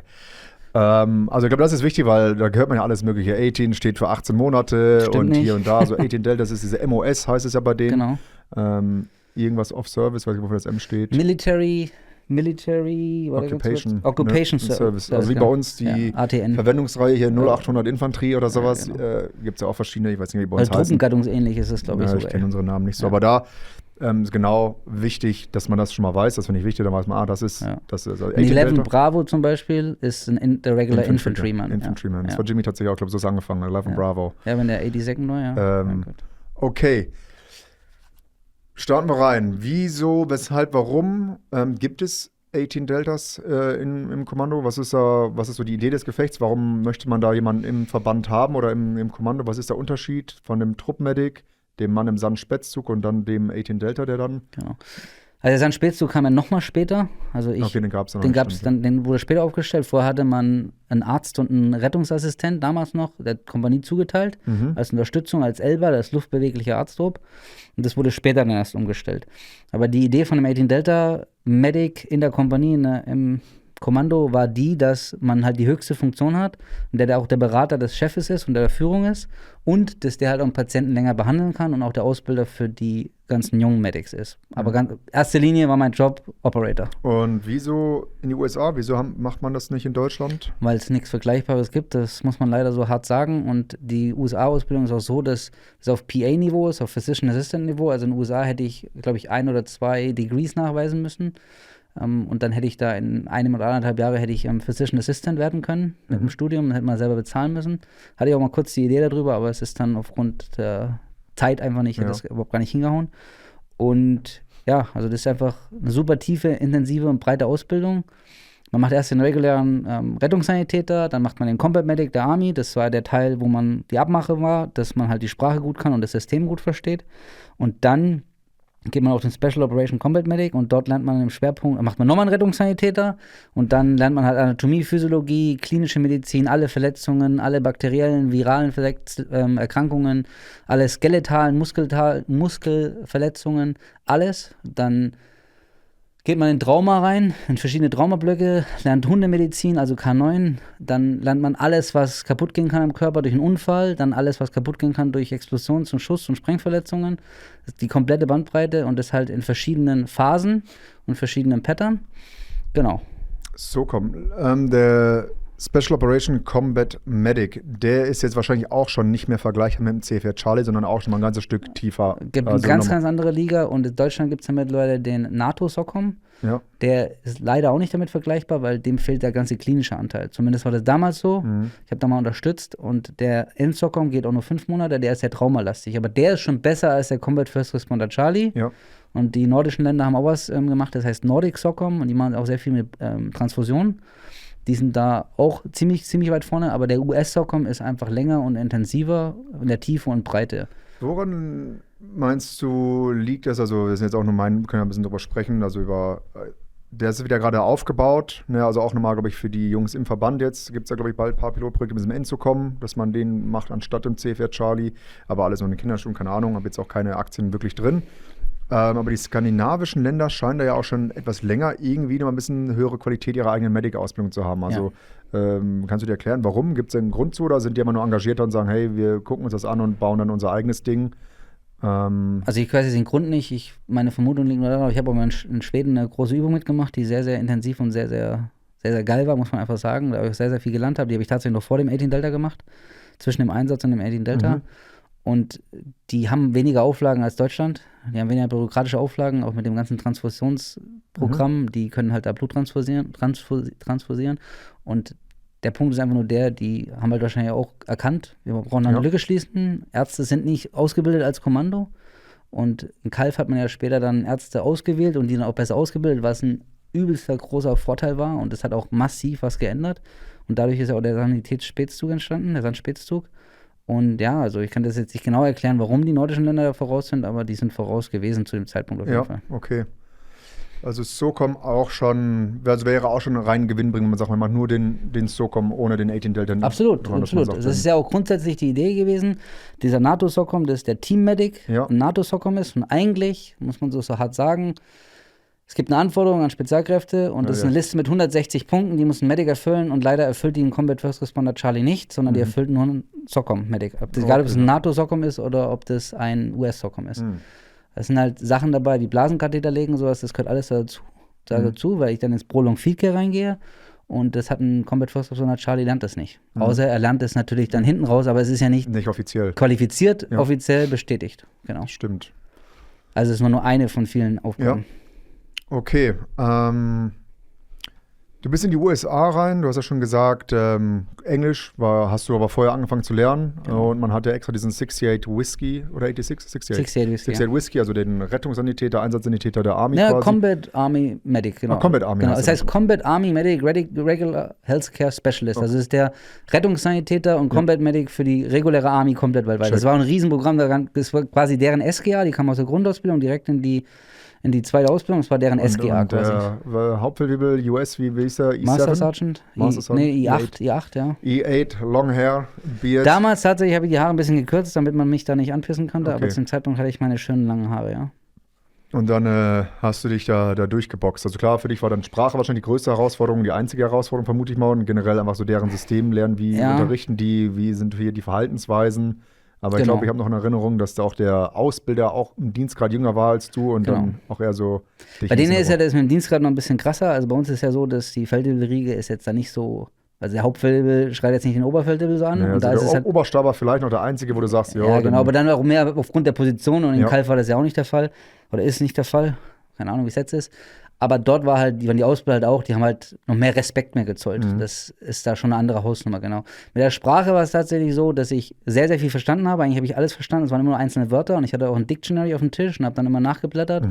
Oder da hat mir ein anderer, der vor mir auf dem Lehrgang war, ein feiner Kerl, der hat mir gesagt, pass auf, lies einfach drüber, hör einfach zu, und erst wenn der Satz oder der Absatz keinen Sinn macht, dann fang erst die Wörter zu googeln, und das habe ich auch gemacht, und dadurch bin ich extrem schnell reingekommen. Und habe mich dann aber auch in die Bevölkerung reingemischt, bin dann regelmäßig zum Starbucks gegangen, habe dann meinen Timeout genommen und halt da auch einfach die Gespräche gesucht mit der Bedienung und auch im Hotel einfach ein Gespräch angezettelt. Versucht, kommunikativ zu sein, um einfach nur die Sprache noch schneller zu lernen. Aber es geht in den USA ja gut, die sind ja so Smalltalk, die haben Bock, immer jeder will mit dir reden, so hey, was geht, wo kommst du her? Ich so, hey, warum fragst du mich so viele Sachen, Alter, verpiss dich mal, das geht dir gar nichts an. Sack. Und denken sich, okay. Ja, absolut. Das hat funktioniert. Genau, und dann bin ich recht schnell mit der Sprache reingekommen. Ich sag mal so, nach 9, 10 Monaten habe ich mich sehr sicher mit der Sprache gefühlt, dass ich gesagt habe, okay, Jetzt Vorteil Medizin, die Sprache, Griechisch und Latein, die beiden. Jein, weil die Aussprache ganz anders ist. Weil zum Beispiel, wenn man das Wort Trachea nimmt, dann sagen die Amerikaner Trachea. Also von daher war das schon auch wieder so. Geschrieben zumindest. Gerne geschrieben gleich, aber das Problem ist, wenn du dann halt noch dann so einen Südstaatler-Ausbilder hast, der noch nuschelt und seinen Kauper da drin hat und dann noch unter Drogen ist, weil er 3 Jahre vorher im Hubschrauber abgestürzt ist. Und dann denkst du dir halt auch, okay, ich verstehe ja gar nichts, Alter. Red mal deutlich. Okay, verstehe, ja. Aber ich hatte dann auch den Vorteil, dass die Leute mich halt auch als Masterschatzen gesehen haben und auch den Respekt hatten. Ich war in der Klasse immer der Dienstgrad Höchste und die hatten halt dann auch übelsten Respekt zu mir. Und ich habe gesagt, ey, ich bin auf eurer Stufe, ganz einfach. Das ist eine fucking Paygrade und ich bin hier mit euch ein Team. Und das haben die sofort erkannt, dass ich halt kein so ein Assi bin, der jetzt hier den Mastersatschen raushängen lässt, was mir gar nicht zusteht und was ich auch gar nicht gemacht hätte. Ja. Und die haben mir auch extrem geholfen, sprachlich, fachlich und auch inhaltlich und im System und so, haben mir halt die Sachen auch alles erklärt. Also es war übelst fair. Warst du vorher schon mal in den USA, bevor du... Ja, war ich schon mal. Okay. Das heißt, du hast den ersten Abschnitt gemacht, du sagst, war gut zum Reinkommen wieder, Lernen, Texas, und dann ging es von da aus, also den Lehrgangsblock hast du dann absolviert und dann hast du mal Anschlusskommandierungen quasi für den nächsten Lehrgang bekommen. Genau, es waren 3 Lehrgänge und ich hatte dann 3 Kommandierungen, aber trotzdem war das dann mit wie eine Versetzung, also ich hatte einen Umzug bekommen auch. Und dann bin ich nach Fort Bragg damals, jetzt Fort Liberty. Home of the Infantry, oder? Home of Special Forces. Ist es in Infantry? Ist, glaube ich, Fort Benning. Okay, ja. Okay. Schreibt es in die Kommentare auf jeden Fall. Ja, genau. Ich weiß auch nicht, aber unrelevant. Fort Bragg ist aber die Ranger School ist aber dort, oder? Nee, die ist in Fort Benning. Ja, okay, dann bin ich falsch. Genau. Ja, okay, in Fort Bragg, Fort Liberty ist 82nd Airborne Division. Du hast komplett und recht. Die Green Berets. Und auf der anderen Seite von diesem riesen Übungsplatz ist die hinterm Zaun genannt werden. Da ist Delta, genau. Du hast komplett recht. Ich habe es verwechselt. Fort Benning habe ich ganz im Kopf gehabt. Schreib trotzdem es sei dir Schreib ganz gegönnt. viele Kommentare bitte, dass ich recht hatte. Okay, das heißt, du willst nur Kommentare für deinen Algorithmus haben. Brauche ich, ey. Sonst bleibe ich der. Und viele Likes. Ich will nicht der beste unbekannte Podcast bleiben. Ja. Das heißt, da ging es dann los. Da hast du dann vom Klienten, also das Niveau wird höher, vom Stoff, das, was du lernst. Und auch das Personal, was mit dir mit dabei ist, hast du jetzt ja schon gesagt. Da ist alles dabei gewesen von SEALs, Berets, Ranger, weiß nicht, was da noch so rumkreucht. Die Amerikaner haben da auch so ein Programm, das heißt 18 X-Ray. Also das ist quasi die Green Beret-Serie und X-Ray steht für den Azubi, das ist so wie das Pfullendorf-Programm gewesen. Und da waren Leute quasi, die sind in die Grundausbildung gekommen und sind dann direkt in die Green Beret-Schiene reingegangen und haben quasi ihr Ausverfahren gemacht.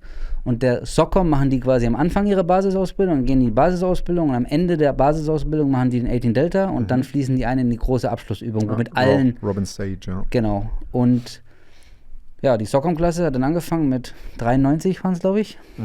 93 Menschen. Und dann machst du als erstes einen Sporttest, den Army-Sporttest. Und da wird dann schon rausgefiltert. Also der Sporttest ist da auch wichtig.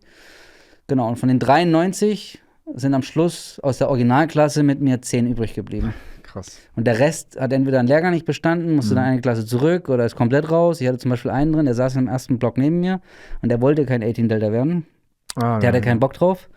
Und dann hat er mit Absicht die Tests halt verkackt, weil der wollte abgelöst werden. Der wollte Waffenmann werden, der wollte 18 Bravo werden. Das weiß ich noch ganz genau, der saß neben mir. Ich sehe sein Gesicht noch, ich weiß nicht mehr, wie er heißt, aber ich sehe sein Gesicht noch vor mir und der hat gesagt, ich habe keinen Bock. Ich mache hier einfach falsch Antworten. Ja, das ist natürlich auch keine Verwendung, so Medic, in die man so reingezwungen werden kann, muss man auch ganz ehrlich sagen, weil. Aber die machen halt einen Test vorher und der hat bei dem Test anscheinend gut abgeschlossen und er war zu schlau. Der war auch wirklich für sein Alter, der war 19, der war wirklich intelligent zu dem Zeitpunkt. Also. Ja, aber wie gesagt, klar, viele werden bestimmt einen Abschnitt nicht geschafft haben, dann im Folgenden dann auch weiter aufgebaut. Es war aber schon auch eine harte Selektion, das muss man sagen. Und hast du zweimal einen Test nicht bestanden, raus, nächste Klasse. Nochmal bestanden, komplett abgelöst. Wie war es sonst so vom Vibe her, von den Leuten her? Wie gesagt, jetzt sind ja grundsätzlich mal viele auch aus spezialisierten Spezialverwendungen. Waren da jetzt mehrere Leute auch mal in deinem Paygrade, also in deinem Alterssegment oder alles noch junge? Also 2, 3 waren dabei, die Umsetzer waren. Aber der Rest war alles, also ich war zu dem Zeitpunkt 30, genau.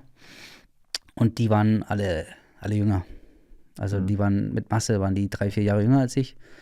Und ich hatte viel mit den Marines und den SEALs zu tun, weil die halt schon auch Operator waren und die sind dann halt auf den Lehrgang gegangen. Und das war halt dann ein anderes Niveau mit den Kids, wie wir sie genannt haben. Da waren nur 2, 3 dabei, mit denen was anfangen konnte. Der Rest war halt wirklich nur Kindskopf. Klar, war es auch ein Altersunterschied an meiner. Also wenn ich jetzt am Anfang meiner Pipeline bin mit 20 oder ich bin schon jemand, der im Einsatz erfahren ist, Hauptfeldwebel und so. Ja. Aber so viel Zeit war da auch gar nicht für, weil es war halt Lernen. Also es war wirklich, ich bin morgens so zum Sport gegangen. Ich habe zivil im Hotel gelebt und dann morgens auf dem Bragg Boulevard in so ein richtig schönes Assi-Gym gegangen, das war aber trotzdem gut. Danach zum Frühstück, danach in die Schule lernen, abends zurück, habe bei meinem Starbucks meine Chai Latte geholt, habe da mit meinem Rastaman geredet und dann bin ich weiter zum Lernen gegangen, 23 Uhr Bett und dann hat sich das einfach die ganze Zeit so wiederholt, bis ich dann komplett drin war und dann ins Praktische ging. Da war es dann ein bisschen entspannter, aber da waren die Tage dann länger an der Schule selber. Und was haben wir da für praktische Anteile, dass wir mal so ein bisschen das beleuchten? Also Theorie kann sich jeder vorstellen, man sitzt da, die ballern Themen durch, du musst es Alles. durchlernen, du hast dein ganzes Zimmer tapeziert mit Anatomie und Genau. sowieso, ich kenne dich ja, Ja. da wird alles vorbereitet, auf Erfolg vorbereitet. Ja, hatte ich tatsächlich schon in Texas gemacht, die Anatomie gelernt, weil mir das die Vorgänger gesagt haben, lerne die Anatomie vor, dann hast du das schon drauf, ich konnte alle Knochen, alle Muskeln konnte ich schon vorher und dann hat mir das einen riesen Vorteil verschafft, ja. Gibt dir dann so ein bisschen die Kapazität, ein bisschen Puffer dann einfach. Absolut, ja. Und was habt ihr dann für praktische Teile gemacht? Wie ist so, geht's da ins Krankenhaus, geht's da in den Rettungsdienst, wird das vor Ort gemacht? Wie sind da die praktischen Ausbildungen? Also die praktischen Ausbildungen selber in den einzelnen Blöcken, es waren immer 6 Wochenblöcke, waren auch schon komplett da mit gegenseitig aneinander trainieren, mit Puppen, mit Leichen im Anatomie- und Physiologieblock, ganz gleich wie in einem Medizinstudium, dass hier wirklich Leichenpräparate dann vorbereitet waren, an denen das dann alles abgetestet worden ist, und genau, dann im Praktikum selber, am Ende von dem SOCOM war dann Krankenhaus und Rettungsdienstpraktikum in einem gemischt. Wir waren 3 Teams. Ich hatte das Glück, ich war der erste Internationale, der nach Flint, Michigan gegangen ist. Und die hatten das was zweite oder das dritte Mal erst offen, die Clinical Rotation Site, so wie das da heißt, also die Praktikumsseite. Ja. Und dort in Flint, Michigan war das ziemlich geil, weil es war auch bekannt, hat sich natürlich auch rumgesprochen.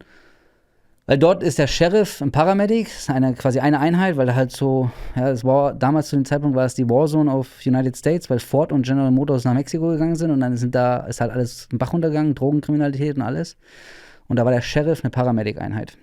Und mit denen sind wir mitgefahren. Das war ziemlich geil. Also da warst du immer der First Responder und konntest halt immer alles machen. Die wussten auch, wo du herkommst. Und die haben uns einfach arbeiten lassen. Und da war halt sehr, sehr viel Trauma, Schießereien, Messerstechereien, Verkehrsunfälle, Drogen, indizierte Sachen. Das war ziemlich gut. Und parallel dazu halt im Wechsel im Krankenhaus gearbeitet. Ja, das ist halt so, ne? Es war ziemlich gut. Das ist halt, natürlich ist es grundsätzlich nicht gut, dass da das so ist, Ja. aber machen wir uns nichts vor, so ist es auf dieser Welt. Ne? Ich glaube, wir sind alle erwachsen genug, um zu verstehen, dass wir leider hier nicht alle in Frieden leben und dass wir hier. Für mich war es gut. Punkt. Für dich war es gut und schlussendlich für alle in deinem Umfeld dann auch gut, weil am Ende konntest du Sachen live vor Ort schon testen, erproben und im Ernstfall dann bei deinen Kameraden anwenden. Und darum geht es ja auch. Ist auch ein großer Pluspunkt, glaube ich, die Ausbildung dorthin zu verlegen. Absolut. Denn so, klar, jetzt zunehmend hier in Deutschland ja auch, so Messerstechereien und so, aber natürlich nicht in dem Ausmaß wie da. Also das muss man ja auch ganz Auch ehrlich so sagen. Schießereien sind da viel mehr gang und gäbe. Drive-Bys. Genau. Und wie gesagt, ein Team, eine Hälfte der Klasse ist nach Tampa gegangen und die andere nach Flint, Michigan. Ich hatte das Glück, Flint, Michigan. Also Party machen wir Tampa wahrscheinlich besser gewesen. Das ne? stimmt und es wäre auch wärmer gewesen, weil es war auch im Winter und von daher war es auch ordentlich kalt, aber es war trotzdem gut. Wir sind dann beim Sheriff mitgefahren, wir mussten einen Unterziehplattenträger anziehen, weil es halt die Gefahrensituation dahergegeben hat. Aber die haben einen alles. Crazy Situation, wenn ich mir so vorstelle, so Deutschen fährst auch mit einem Polizisten, so einer Karre, er sein M4 oder seine Flinte dabei, du hinten drin mit deinen Tourniquets und alles bewaffnet. Nee, du hockst am Beifahrersitz, bist nicht bewaffnet. Bist aber nicht bewaffnet und sagst, ey. Es war einfach nur eine geile Erfahrung, ja. Krass. Genau. Okay, Enzucom. Ah, ne, ist ja nicht der Enzucom, ist nur der Socom. Enzucom ist Socom, hier NATO. genau. US-Socom. Socom dann aber ja natürlich auch wieder mit Bravour gemeistert. Wie lange ging das? 10 Wochen? Nee, 10 Monate. 10 Monate. 10,5 Monate, um ganz genau zu sein. Wie ist denn sonst so bei den Amerikanern? Haben die Wochenende, ist freitags da auch irgendwie ganz mal Freitagsschluss? Oder? Ja, aber Freitag 17 Uhr, nicht 12 Uhr wie. Und dann ganz mal Samstag, Sonntags frei und dann geht's Samstag, wieder Sonntag frei, genau. Aber zwischendurch hat auch Samstag, Sonntag, war da auch noch irgendwas. Und du bist dann auch Samstag, Sonntag in die Schule gefahren zum Lernen, vor allem in dem Anatomieblock, um an den Leichen halt dann da zu lernen. Da war auch der Mensch, der das da gemanagt hat, der hat dann die Räumlichkeiten aufgeschlossen. Ich glaube, von 10 bis 14 Uhr war das immer. Und da hat man sich da getroffen und hat dann an den Leichen im Team halt gelernt. Das war dann quasi Lernen an der Schule im Team. Genau. Und andere Sachen hat man dann auch vorbereitet, Sonntagabend oder sowas. Oder man hat sich getroffen, Samstag, Sonntag in der Schule. Gehabt. Irgendwie Spaß Tatsächlich habe ich nach Texas erfahren, als ich dann schon in Fort Bragg war, dass ich alle 3 Monate einen Heimflug frei habe. Das wusste ich nicht. Okay. Hat die Bundeswehr mir schön verheimlicht. Und dann bin ich tatsächlich dort einmal ein Wochenende heimgefahren, um zum Tätowieren. Wochenende nur? Ja, bin ich tatsächlich 4 Tage nach Deutschland geflogen, zum Tätowieren. Und genau, habe einmal kurz Deutschland besucht und bin wieder zurückgeflogen. Krass. Ja, auch gar nicht. Für 4 Tage lohnt es sich auch gar nicht, oder 10 Stunden. Ja, ich habe es einfach nur ausgenutzt, weil ich Bock hatte und wusste, ich habe einen Flug frei, den muss ich nutzen. Das mache ich. Geil. Dafür zahlt ihr. Ja, also ich stelle es mir auch mega krass vor und alle haben ja auch so ein bisschen so ihre eigenen, kommen immer so ein bisschen traumatisiert auch aus den USA zurück. Wir haben auch einen gemeinsamen Kameraden, der in meiner damaligen, der Kompanie danach, in der dritten dann, ja, die ganze Ausbildung auch absolviert hat. Denn, also es war so ein bisschen nervig, so, ihr wisst gar nicht, was ich durchziehen musste die letzte Zeit. Ich so, ach komm, bitte halt's Maul. Also ich stelle es mir schon vor, also die Amerikaner haben ja ein etwas anderes andere Sicht zur Arbeit auch und Freizeit, also jetzt nicht positiv unbedingt, aber für die ist halt so 12, 14 Stunden am Tag arbeiten jetzt nichts Ungewöhnliches. Und dass du mal wenig Freizeit hast, das bockt dir auch nicht. Und sowas wie 30 Urlaubstage gibt es bei denen auch nicht. Und so arbeiten die in den Streitkräften auch. Also kann man schon vorstellen, dass das Pensum schon anstrengend ist, sehr, sehr fordernd, weil du ja auch nach Dienst super viel lernen musst. Ja. Weil Medizin brauchen wir jetzt, ist ja kein Geheimnis, Medizin Das war ja durchaus auch, komplex Medizin ist ja stellenweise auch eine eigene Sprache und die Sprache in einer Sprache zu lernen, das war natürlich auch noch eine Ausnahme. Ich habe dann irgendwann, habe ich mir ein Diktiergerät gekauft und habe mir Sachen aufs Diktiergerät aufgesprochen und dann bin ich hier mit der Karre 2 Stunden an den Strand gefahren, habe da mein eigenes Gesprochenes aufgehört, war eine Stunde laufen und bin wieder zurückgefahren. Und hat aber tatsächlich geholfen, also das hat mir was gebracht, ja. Das heißt, wir sind jetzt, wie lange sind wir schon im Land? Jetzt so kommt 10 Monate? Ja, 1 Jahr, 3 Monate. 1 Jahr, 3 Monate. Und dann geht es aber auch auf den letzten Teil, jetzt auf den 18 Delta. Genau, auf den eigenen 18 Delta, der ausgesprochen Special Forces Medical Sergeant Advanced Leader Kurs heißt. Yes, sir. Und das ist der eigentliche 18 Delta und der hat tatsächlich weniger mit Trauma zu tun. Da geht es dann in Labor, in Physiotherapie, in Camphygiene. Ja, man lernt dann, wie bestimmte Ratten, in welchem Abstand die den Kot legen, um das zu identifizieren, um dann zu sagen, okay, ich brauche jetzt das Gegengift dafür. Da ist viel Labor, habe ich schon gesagt, dann ist ja Anatomie bezüglich Operationen drin, dann Anästhesie, Operation und halt Langzeitpflege, genau. Und warum? Jetzt, das ist nämlich, weil das finde ich ist ein interessanter Punkt, dass man das versteht. Warum ist ein 18 Delta in so einem Bereich ausgebildet? Weil man denkt so, hey, grundsätzlich Tourniquet drauf, Blutung stoppen, Splitterverletzung, das ist ja so das klassische militärische Szenario. Warum sollte er das alles können? Weil da kommt auch noch Veterinärmedizin dazu, das habe ich gerade vergessen in der Aufzählung, natürlich alles nur angerissen, aber Herdenmedizin. Und warum? Weil so ein 18 Delta in seinem Team irgendwo vielleicht austär, also hier abgesetzt, ohne Infrastruktur in einem Land ist und die dort ihren Auftrag ausführen. Und dann gehen die zum Dorf hin und sagen halt zu dem Dorfmenschen, hey, pass auf, wo ist der Dorfmedizinmann? Ich helfe dir, ich helfe beim Bauern mit der Herdenmedizin, wir gucken uns an, weil die halt autark arbeiten müssen. Und der 18 Delta ist darauf ausgebildet, dass er 72 Stunden lang Patienten versorgen kann im Prolonged Field Care, bis er dann ausgeflogen werden kann, etc. Was halt schon krass ist. Also man denkt so, ja, 3 Tage, aber 3 Tage irgendwo jetzt hier in diesem Büro, das ist unsere sichere Deckung, Ja. das ist, der Rest hat sich irgendwo hier Genau. einquartiert und du sollst jetzt 3 Tage mit ihm, mit dem, was du halt dabei ist, deinem Schwerst Rucksack, Verletzten, schwerst Verwundeten hier durchziehen. Und da kommen also Punkte wie Blasenkatheter, Flüssigkeitshaus, also ich habe ja gar keine Ahnung davon, aber da kommt eine ganze Menge auf einen zu. Weil ich habe das Gefühl, dass zum Beispiel die Green Berets oder die Special Forces in dem Sinn oft nicht so ganz eingeordnet werden können von uns hier in Deutschland, weil wir sowas nicht haben. Also wir haben keinen Verband, der sowas macht, wie die machen. Und man das dann nicht so ganz einordnen kann. Aber klar, die sind teilweise mit 10, 12 Leuten alleine irgendwo im Land, ohne eine Base, ohne alles und müssen einen Rapport mit den Locals bilden, aufbauen. Und das ist es halt, hey. Und deren Schwerpunkt ist halt MA, Military Assistance. Und das Military Assistance sieht ja so aus, dass man entweder ausbilden kann oder das unterstützen kann, Informationsgewinnung und dann vielleicht noch irgendwo noch einen Täter festsetzen oder einen chirurgischen Schnitt machen. Die sind halt auch sehr breit aufgestellt. Und ja. Und so Medic ist, um Vertrauen in der Bevölkerung oder bei den Leuten 100%. Zu gewinnen. Gibt nichts Besseres als jemand, der Ahnung hat. Und das sind ja dann ganz normale Krankheiten, die man so sagt, hey, mein Cousin irgendwie fehlt ihm das und das und du guckst, okay, der ist ja natürlich super krank, das und das und das und du kannst ihm helfen. Und ich habe es tatsächlich auch anwenden können in anderen Einsätzen und habe dann an der Front von Leuten Verdacht auf eine Blasenentzündung oder auf einen Harnwegsinfekt gemacht und es war am Schluss dann eine Geschlechtskrankheit. Und solche Sachen lernst du halt, du lernst alles Mögliche halt, wie du mit einfachsten Mitteln den Urin angucken kannst und wenn es nur gegen das Licht halten ist und das schon mal vorbewerten kannst. Natürlich kannst du kein volles Blutbild machen, du kannst kein volles Labor machen, aber du lernst halt die Basics und dafür musst du die absoluten Grundlagen haben und das ist Labor, das sind Abstriche machen, Kulturen anlegen etc., das lernst du dort alles, genau. Und jetzt auf dem Teil hast du dann ja auch die fast fertig oder komplett ausgebildeten Beracer dann auch dort. Also Nee, die sind quasi mit der Basisausbildung durch. Also fertig sind sie noch nicht, aber die haben die Basisausbildung durch. Da kommen dann quasi neue Leute rein. Die Klasse ist auch viel, viel kleiner. Wir waren nur 13 Leute inklusive mir. Und die sind dann quasi ihren letzten Teil und danach gehen die auf die Abschlussübung, wo dann alle Green Beret Ausbildungsmenschen zusammengeführt Okay. werden und das ist die Abschlussübung. Also, die sind grundsätzlich fast fertig. ja, dann. Also, genau. Ja. Okay. Und das ist ja gar nicht so lange. Wie lange ging der jetzt? 4,5 Monate.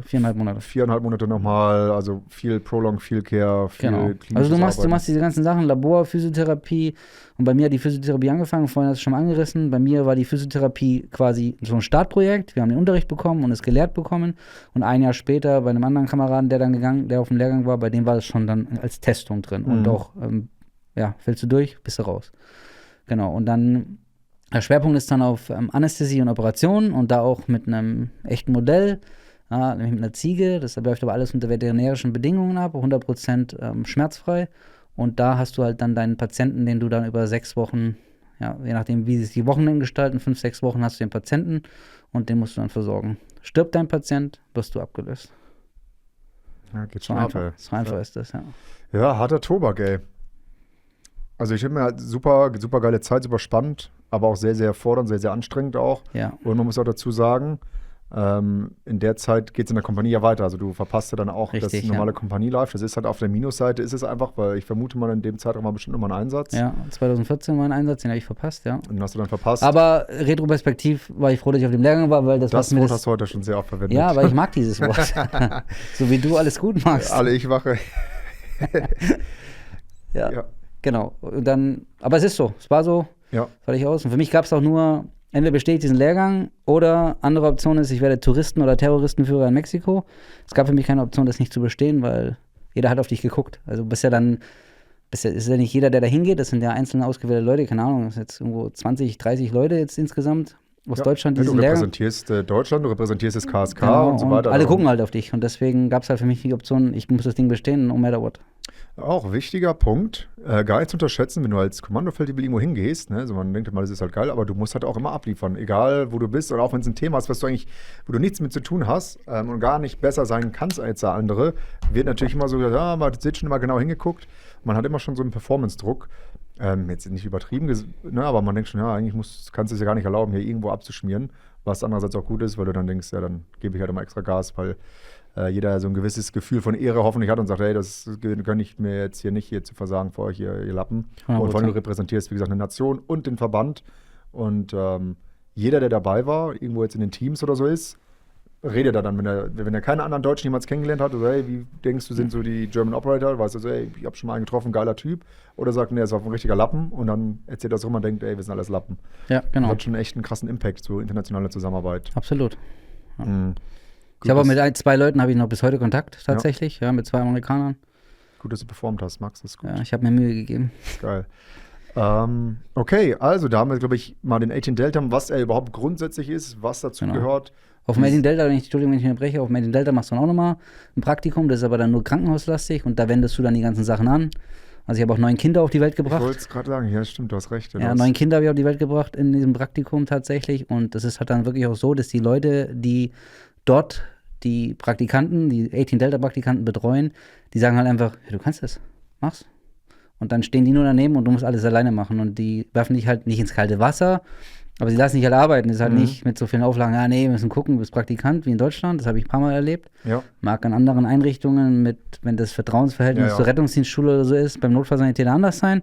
Aber das war halt mega, weil du konntest da einfach arbeiten. Ja, das ist halt der ganz große Unterschied. Also A, bist du deutlich fundierter, tiefer ausgebildet, besser ausgebildet als der Truppmedic, aber halt auch, wie gesagt, in diesem Bereich, was du gerade gesagt hast, in diesem klinischen Bereich, der jetzt erstmal fernab der taktischen Medizin Ja. ist.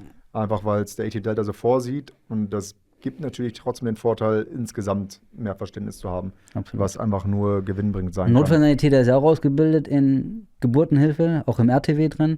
Aber für mich war das halt damals ein Highlight, weil das war vorher für mich nicht präsent. Und deswegen war das einfach nur spitze, das einfach alles alleine machen zu dürfen. Giving Life, das ist quasi eigentlich fast wie die Mutter auch. Also der wir hatten männliche Hebamme, wie heißt denn das? Keine Ahnung, Hebamme.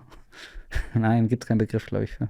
Okay, das werde ich auf jeden Fall mal Mach das. publik machen. Also das ist einfach mal Gender-unfreundlich. unfreundlich. Ja. Hebamme, der Hebamme. Hebamme. Ja, krass. Haben wir gerade was aufgeklärt. Das werde ich hier nachprüfen. Mach das. 9 Schreib's in Kinder deine auf Kommentare. Schreibt sie in die Kommentare bitte. 9 Kinder auf die Welt gebracht. Dann ging es nach Deutschland aber irgendwann für dich zurück. Genau. Irgendwann hat die Realität dich ja wieder eingegriffen. So, hey, Max, du bist Aber ja ich wollte auch tatsächlich dann irgendwann wieder zurück und wollte dann auch mein Kram, den ich gelernt habe, anwenden. Bin zurückgekommen und dann war ich direkter Master Medic und Senior Medic von der 2. Kommandokompanie. 2015 war das, ne? Genau. 2015. Oh, guck mal, roundabout da war ich einige 100 Kilometer entfernt, habe den Entschluss gefällt. Ende 2015 habe ich meine EV1 gemacht. Okay.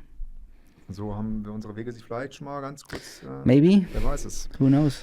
Master Medic geworden. Das heißt, du bist der Master Medic, der Ansprechpartner grundsätzlich für den Zug oder auch für beide Züge. Hatte der Sniper-Zug einen eigenen? Grundsätzlich, also eine andere Kompanie hatte das dann, die hatte für beide Züge einen, bei uns nicht. Mhm. Ich war für beide der Ansprechpartner, aber ich war im Assault-Zug aufgegangen, im Angriffszug.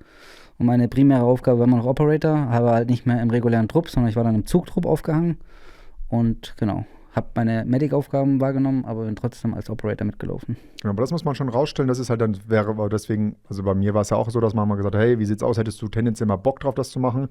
Das war zu dem Zeitpunkt, wo ich ganz neu in der Kompanie war und Ich habe dich gefragt, ja. Du hast mich ja, glaube ich, sogar angerufen. Ja. Und ich habe dann gesagt, so, nee, also ich hatte vorher schon mal drüber nachgedacht, weil ich mir gedacht habe, es könnte halt schon mal sein, dass die Option für mich da ist, weil ich halt auch gut Englisch spreche und so man sagt, hey, du sprichst gut Englisch und irgendwie kommst du ja auch gut klar, hättest du da Bock drauf? Also hatte ich ja vorher schon drüber nachgedacht und gesagt, so, nee, zu diesem Zeitpunkt halt nicht, weil ich auf jeden Fall im Team bleiben wollte, im Trupp und erstmal einfach im Trupp Was ich 100% verstehen kann. randalieren wollte, weil das ist ja das Ding, du bist dann erstmal raus aus dem Trupp, Ja. weil dieses Medic-Ding natürlich auch viel Zeit vereinnahmt und du hast das ja auch meiner Bewertung nach super, super geil gehandelt, also du hast das ja wirklich dich ja auch in dieser Rolle so definiert, so hey, ich bin in charge für die Ausbildung für alle anderen hier im Verband, nicht im Verband, in der Kompanie. Und hast ja uns dann auch weiter ausgebildet, dafür gesorgt, dass wir Weiterbildung machen, dass wir uns regelmäßig treffen, Sachen durchgehen, dass wir uns einfach nicht gehen lassen können unter wachsam Auge. Und dafür muss man natürlich auch Zeit und Kapazitäten haben. Ne? Absprachen, es war ja eine geile Kommandoarztwoche mal geplant, die ja nicht stattgefunden hat, aber dann solche Sachen abzusprechen, das war ja alles dann. Davor haben vorher andere geile stattgefunden. Ja, aber ohne mich. Leider, ja. Leider ohne mich. Das heißt, du hast viel koordiniert, ne? Du warst so viel Schnittstelle, Planung. Ja, also es war schon tatsächlich etwas mehr Aufgabenbereich, ja, aber das habe ich gerne gemacht. Das war mein Leben, die Kompanie war mein Leben, die Kompanie war meine Familie. Das ist ja noch später, kommt es dann zum Tragen, wenn wir da noch zukommen. Mhm. Aber der Punkt ist einfach nur, ich habe das gerne gemacht. Ich war Operator und war halt auch Ausbilder und Materialverantwortlicher für das Medic-Material und Berater für die Kompanie und die Führung halt. Und das hat mir absolut Spaß gemacht. Da bin ich aufgegangen, ja. Ja, also ich habe dich ja in der Rolle ja dann kennengelernt, deswegen, also ich habe auch gesagt, hey, krass, der hat doch immer Bock, mich hier abzufisten. Er duldet keine Nachlässigkeiten, Nein. aber das ist auch echt richtig gut so. Das heißt, du hast von 2015, gab es da nochmal Kontingenzeinsatz Afghanistan? Ja, doch, klar. Ging Gab's 2019, ja, gab's ja ganz normal weiter, genau. Ich war dann noch woanders im Einsatz und genau, bin dann halt ganz regelmäßig mit in die Einsätze gegangen. Einmal war ich in einem anderen Land im Einsatz und ja, dann hat das Leben einfach weiter. Dieser 18-Monats-Zyklus ging weiter, retten und befreien, Einsatzvorbereitung, Einsatz, Nachbereitung und so ging es halt dann ganz munter weiter, bis man irgendwo mal ein bisschen angepasst hat und dann später hat man es ja ganz angepasst. Aber da weiß ich jetzt nicht mehr der aktuelle Stand. Resolute Support waren wir dann die nächsten Afghanistan-Einsätze, genau, oder? Genau. Da der letzte 2019, das war nämlich der, Ja. den ich dann nicht mehr gemacht habe. Genau. Wie war es, kann man das mal kurz beleuchten? Resolute Support versus ISAF? Ja, Resolute Support war schon ein bisschen runtergefahren. Also das war dann wirklich, wir betreuen jetzt die Afghanen noch da in der Position des Mentors. Mhm. Und da war da auch nicht mehr so viel zu tun. Da hat man sich dann schon versucht rauszunehmen und ist ja dann gescheitert 2021, wie das ja die Masse mitbekommen hat. Genau, also da war jetzt nicht mehr so viel Action dabei. Das eine oder andere war noch dabei, der eine oder andere verletzte, aber jetzt keine riesengroße Action mehr. Mhm. Ich weiß nicht, wann das Mandat geendet ist, 2015, 2016 geendet, glaube ich, gewechselt, ne? Keine Ja, Ahnung, genau. ich war jetzt nie unter Resolute Support dort. Okay, wie war sonst? Gab es in der Zeit irgendwie irgendwas Spannendes? Du bist dann auf Freifall noch gegangen? Genau, 2016 bin ich dann noch auf Freifalllehrgang gegangen, da gab es dann einen Platz für mich. Und sonst habe ich keinen Lehrgang gemacht und Medic-Lehrgänge habe ich dann noch gemacht, unterschiedliche. War noch nachträglich nach dem 18 Delta, war ich noch ein paar Mal in den USA auf Übungen mit den Amerikanern. Mhm. Und die waren ziemlich interessant, auch mit den SRTs, mit den Surgical Resuscitation Teams. Das war sehr, sehr lehrreich. Dann auch noch zusätzlich viel gelernt. Und dann halt internationale Verbindung gehalten, Ausbildung betrieben und Einsätze gefahren. Das war dann das Leben und das war das Leben. mein geiles Operator-Leben, was ich nicht missen möchte, ja. Zu dem Zeitpunkt ja auch schon Berufssoldat und alles, weil Genau. die Frage kam ja auch, warum bist du kein Berufssoldat? Warum du jetzt aktuell kein Berufssoldat mehr bist, das machen wir ja gleich noch, aber du warst ja dann Berufssoldat. Wie war das? Grundsätzlich im Tenor zu der Zeit im Kommando, wurde da jeder Berufssoldat? Ja, nein, Also zu vielleicht, meiner oder? Zeit ja, da war das automatisch, aber kurz nach meiner Zeit. Also ich bin auch nicht beim ersten Mal geworden, aber es war nur, weil der Jahrgang noch nicht aufgerufen war. Aber danach gab es dann schon hier mit Ranking und dann wurden die auch mit Fallschirmjägern verglichen. Zumindest ist das mein letzter Wissensstand gewesen. Und dann mussten die da schon ein bisschen mehr drum betteln, aber bei mir war das einfach nur, du musst überall einfach nur das Mindeste erfüllt haben. Und das war mir auch alles egal. Ich bin auch Berufssoldat im Büro geworden, in Zivil. Dann nenne ich dich zum Berufssoldat und dann sage ich, danke, ich gehe wieder. Das hat mir auch gereicht. Das war auch Ja, gut sowas hat der Verband da drauf, so Ja. Aber ich hab's auch nicht Leute gebraucht. verabschieden oder würdigen oder so, ist dann so, hey, passt, oder? Also ich hab dann nicht mehr gebraucht, das Ja. hat mir schon gepasst, ja. Genau, also ich bin Berufssoldat geworden 2011. Ach, 2011 schon mal. Ja, krass. genau, 2011. Während meinem Medic-Lehrgang bin ich Berufssoldat geworden. Ja, man denkt nicht, ne? Der Max sieht ein bisschen jünger aus, als er ist. Also Ja. haben sie ja gerade auch richtig witzig, so selbst so gefragt, so, ja, was mit ihm und ihm? Ist der unser Alter? Und dann so, also ist er 30 bis 41. So, okay, und ich glaube, wir können nicht sagen unser Alter, Ja, genau. Wir haben zwei Also ja, verschiedene. ich bin schon 41,5. 41, ja, schon krass. 2011 war ich noch Hauptgefreiter. Junge, dynamische 20 Jahre alt. Sehr schön. Wir haben uns ja dann 2019 kennengelernt, also weil da ist jetzt nicht mehr so viel Spannendes gekommen. Wir würden jetzt dann nochmal so gucken. Dann haben wir uns 2019 kennengelernt, da bin ich in die Kompanie gekommen. Dadurch, dass ich Medic geworden bin, warst du einer der ersten von denen in der Kompanie, mit denen ich dann Berührungspunkte hatte. Ja, Ich weiß nämlich noch, dass ich in die Kompanie kam und ihr gerade eine Medic-Weiterbildung hattet oder Kommandoarztwoche. ja, genau.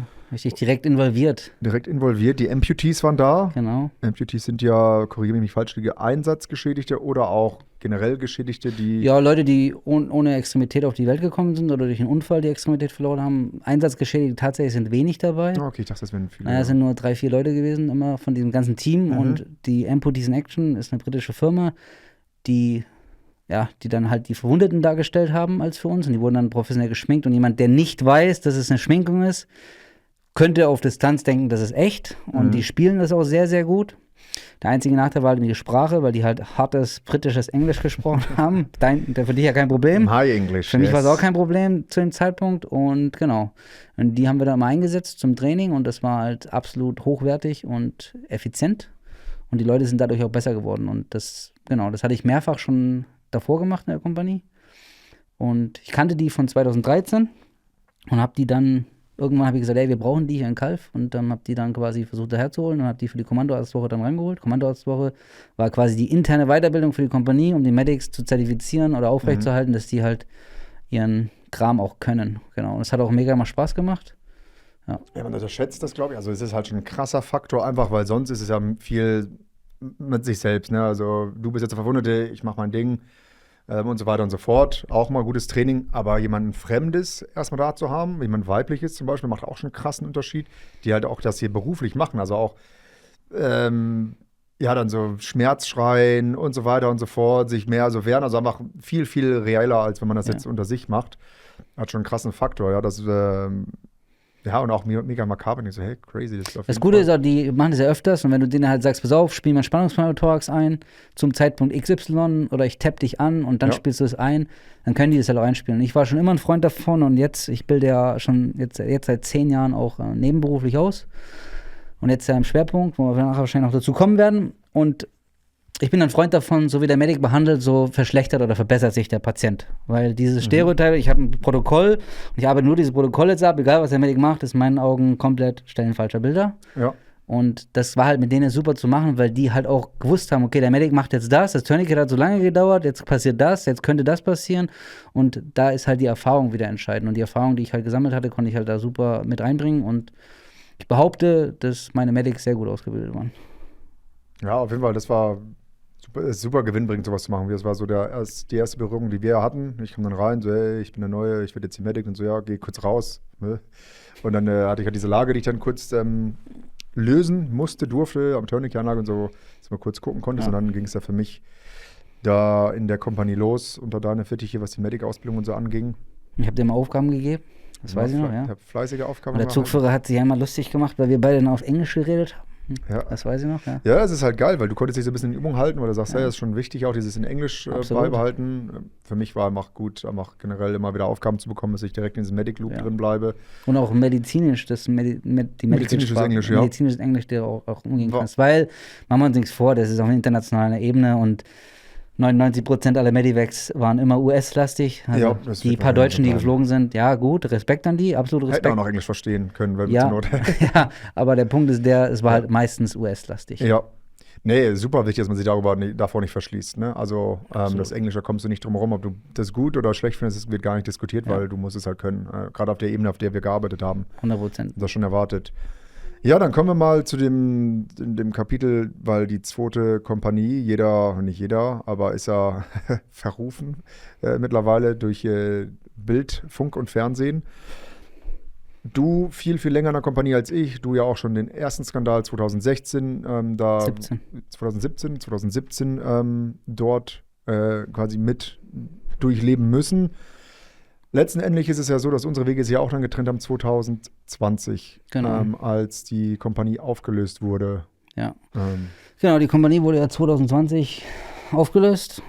Ich behaupte aus meiner Bewertung immer noch, es ist eine falsche Entscheidung. Und auch wie es gemacht worden ist, war einfach nur peinlich, weil wir es aus dem Fernseher erfahren haben. Genau, und für mich ist danach die Welt zusammengebrochen, das muss ich auch ganz klar sagen. Und ich habe auch lange überlegt, ob ich das hier erzählen soll, aber für mich ist die Welt zusammengebrochen.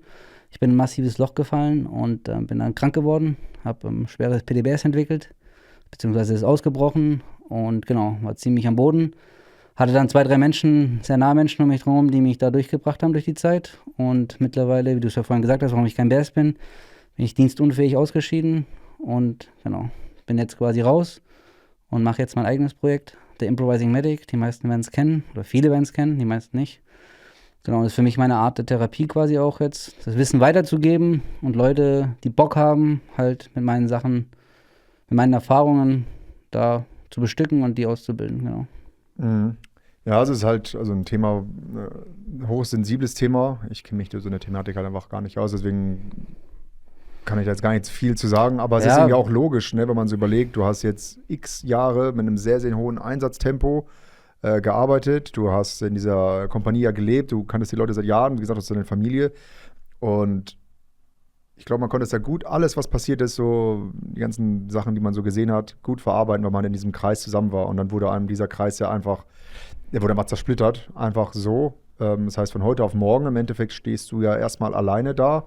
Ja, ist ja einfach so.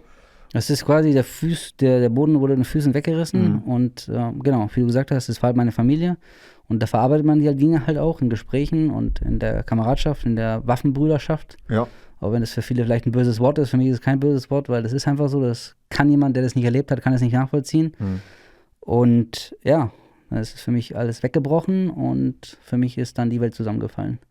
Genau. Und für mich war es tatsächlich auch, weil es ein unangenehmes Thema ist, war es eine rote Flagge immer und ich habe immer gesagt, nee, das ist bei mir nicht so.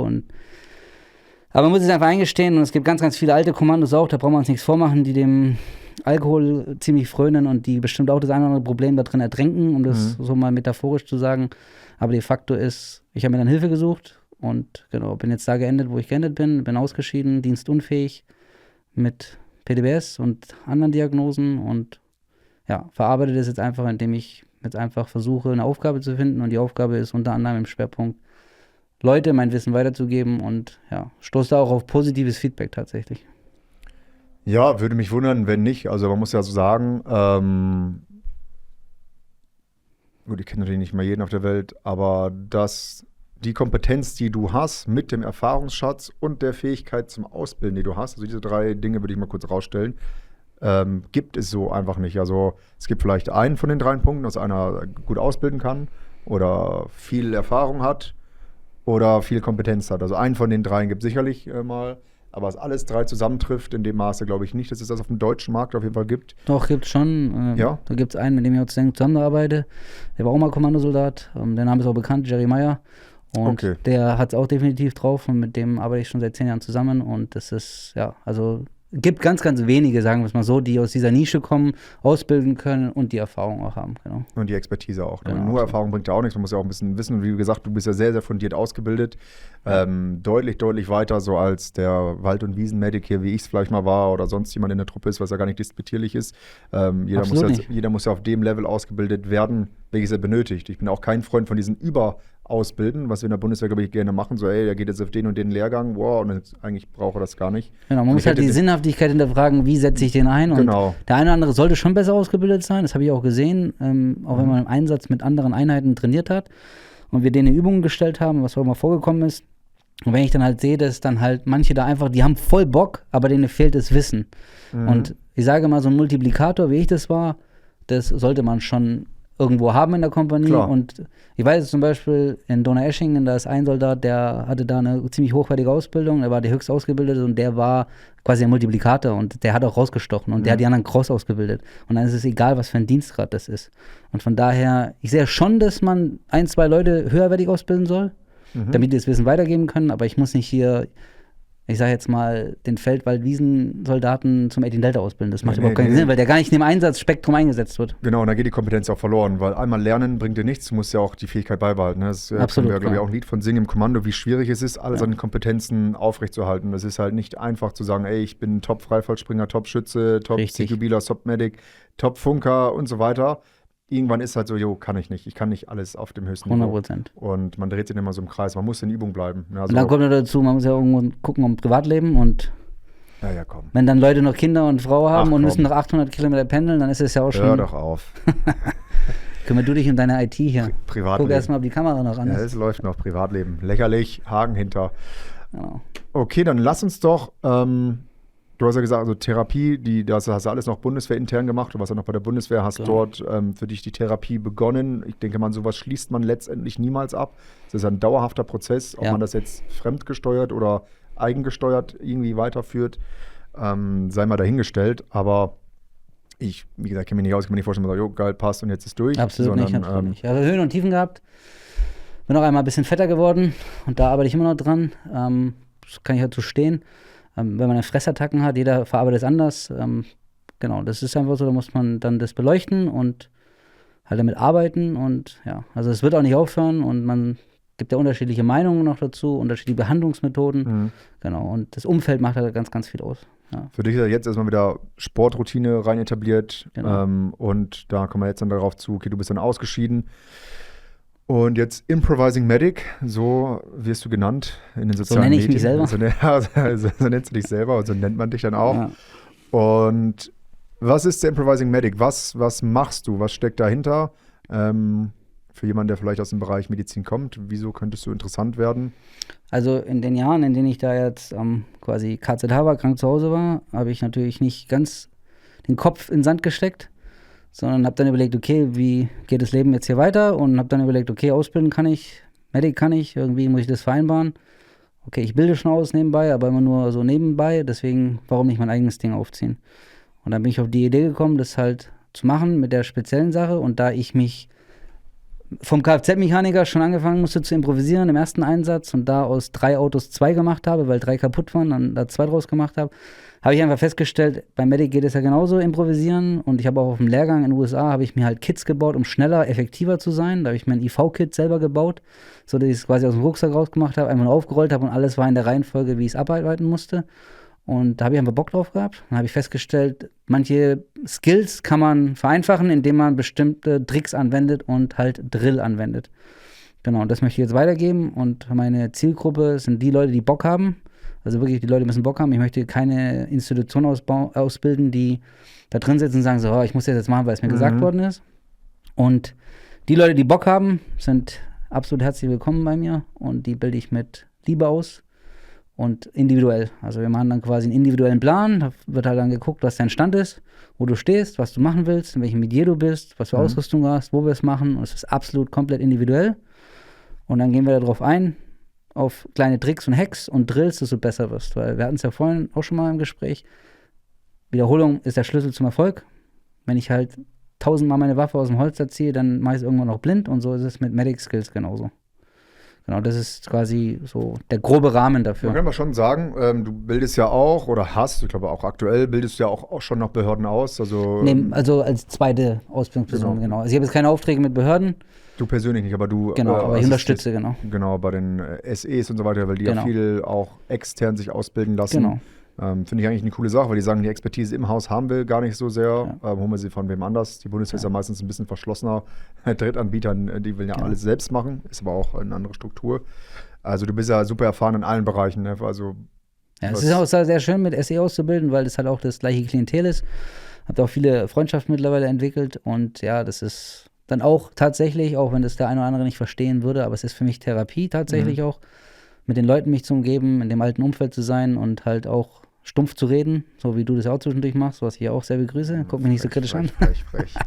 Genau, das ist tatsächlich gut für mich. Das ist eine Message, die ich ja immer wieder versuche so rauszubringen, weil ich sage ja, neben dem, was wir jetzt so machen, dem Sport, Jungs und Mädels, die jetzt auf den Dienst vorzubereiten, auf ihre SE-Verwendung und so weiter und so fort, ist ja ein Riesending, was für mich jetzt und auch zukunftsmäßig noch viel interessanter wird, ist ja der gemeine Infanterie- oder Spezialkräfte, Feldwebel so im Schwerpunkt, der ausscheidet nach 10, 12, 14 Jahren Dienstzeit, weil davon gibt es einfach immer mehr. Und die sich vielleicht, egal wie, da muss gar nichts Krasses passiert sein, trotzdem lost fühlen können, wenn sie rausgehen. Einfach, weil, genau das, was du gerade sagst, das fehlt einfach. Also du hast nicht mehr 20 Leute auf dem Flur, mit denen du Scheiße labern kannst oder mit denen du zum Sport gehen kannst. Du hast nicht mehr, ich bin alle 4 Wochen mal woanders. Du bist dann erstmal ein normaler Mensch, in Anführungszeichen, und bist erstmal alleine da und musst jetzt mal schauen, okay, was mache ich jetzt? Weil meine Gang ist nicht mehr da. Die sind irgendwie disloziert, der ist da, der ist da. Das heißt, dieses Bündnis löst sich einfach früher oder später. Und man wird dann sich blöd umgucken, auch die den Dienstherren haten und sagen, boah, ich will unbedingt raus, die werden blöd gucken, wenn sie merken, boah, krass, das, was ich dort hatte, kann ich gar nicht so reproduzieren im Zivilen. Egal, wo ich anfange zu arbeiten, wird es super schwierig zu sagen, hey, das sind so my kind of people, mehr oder weniger.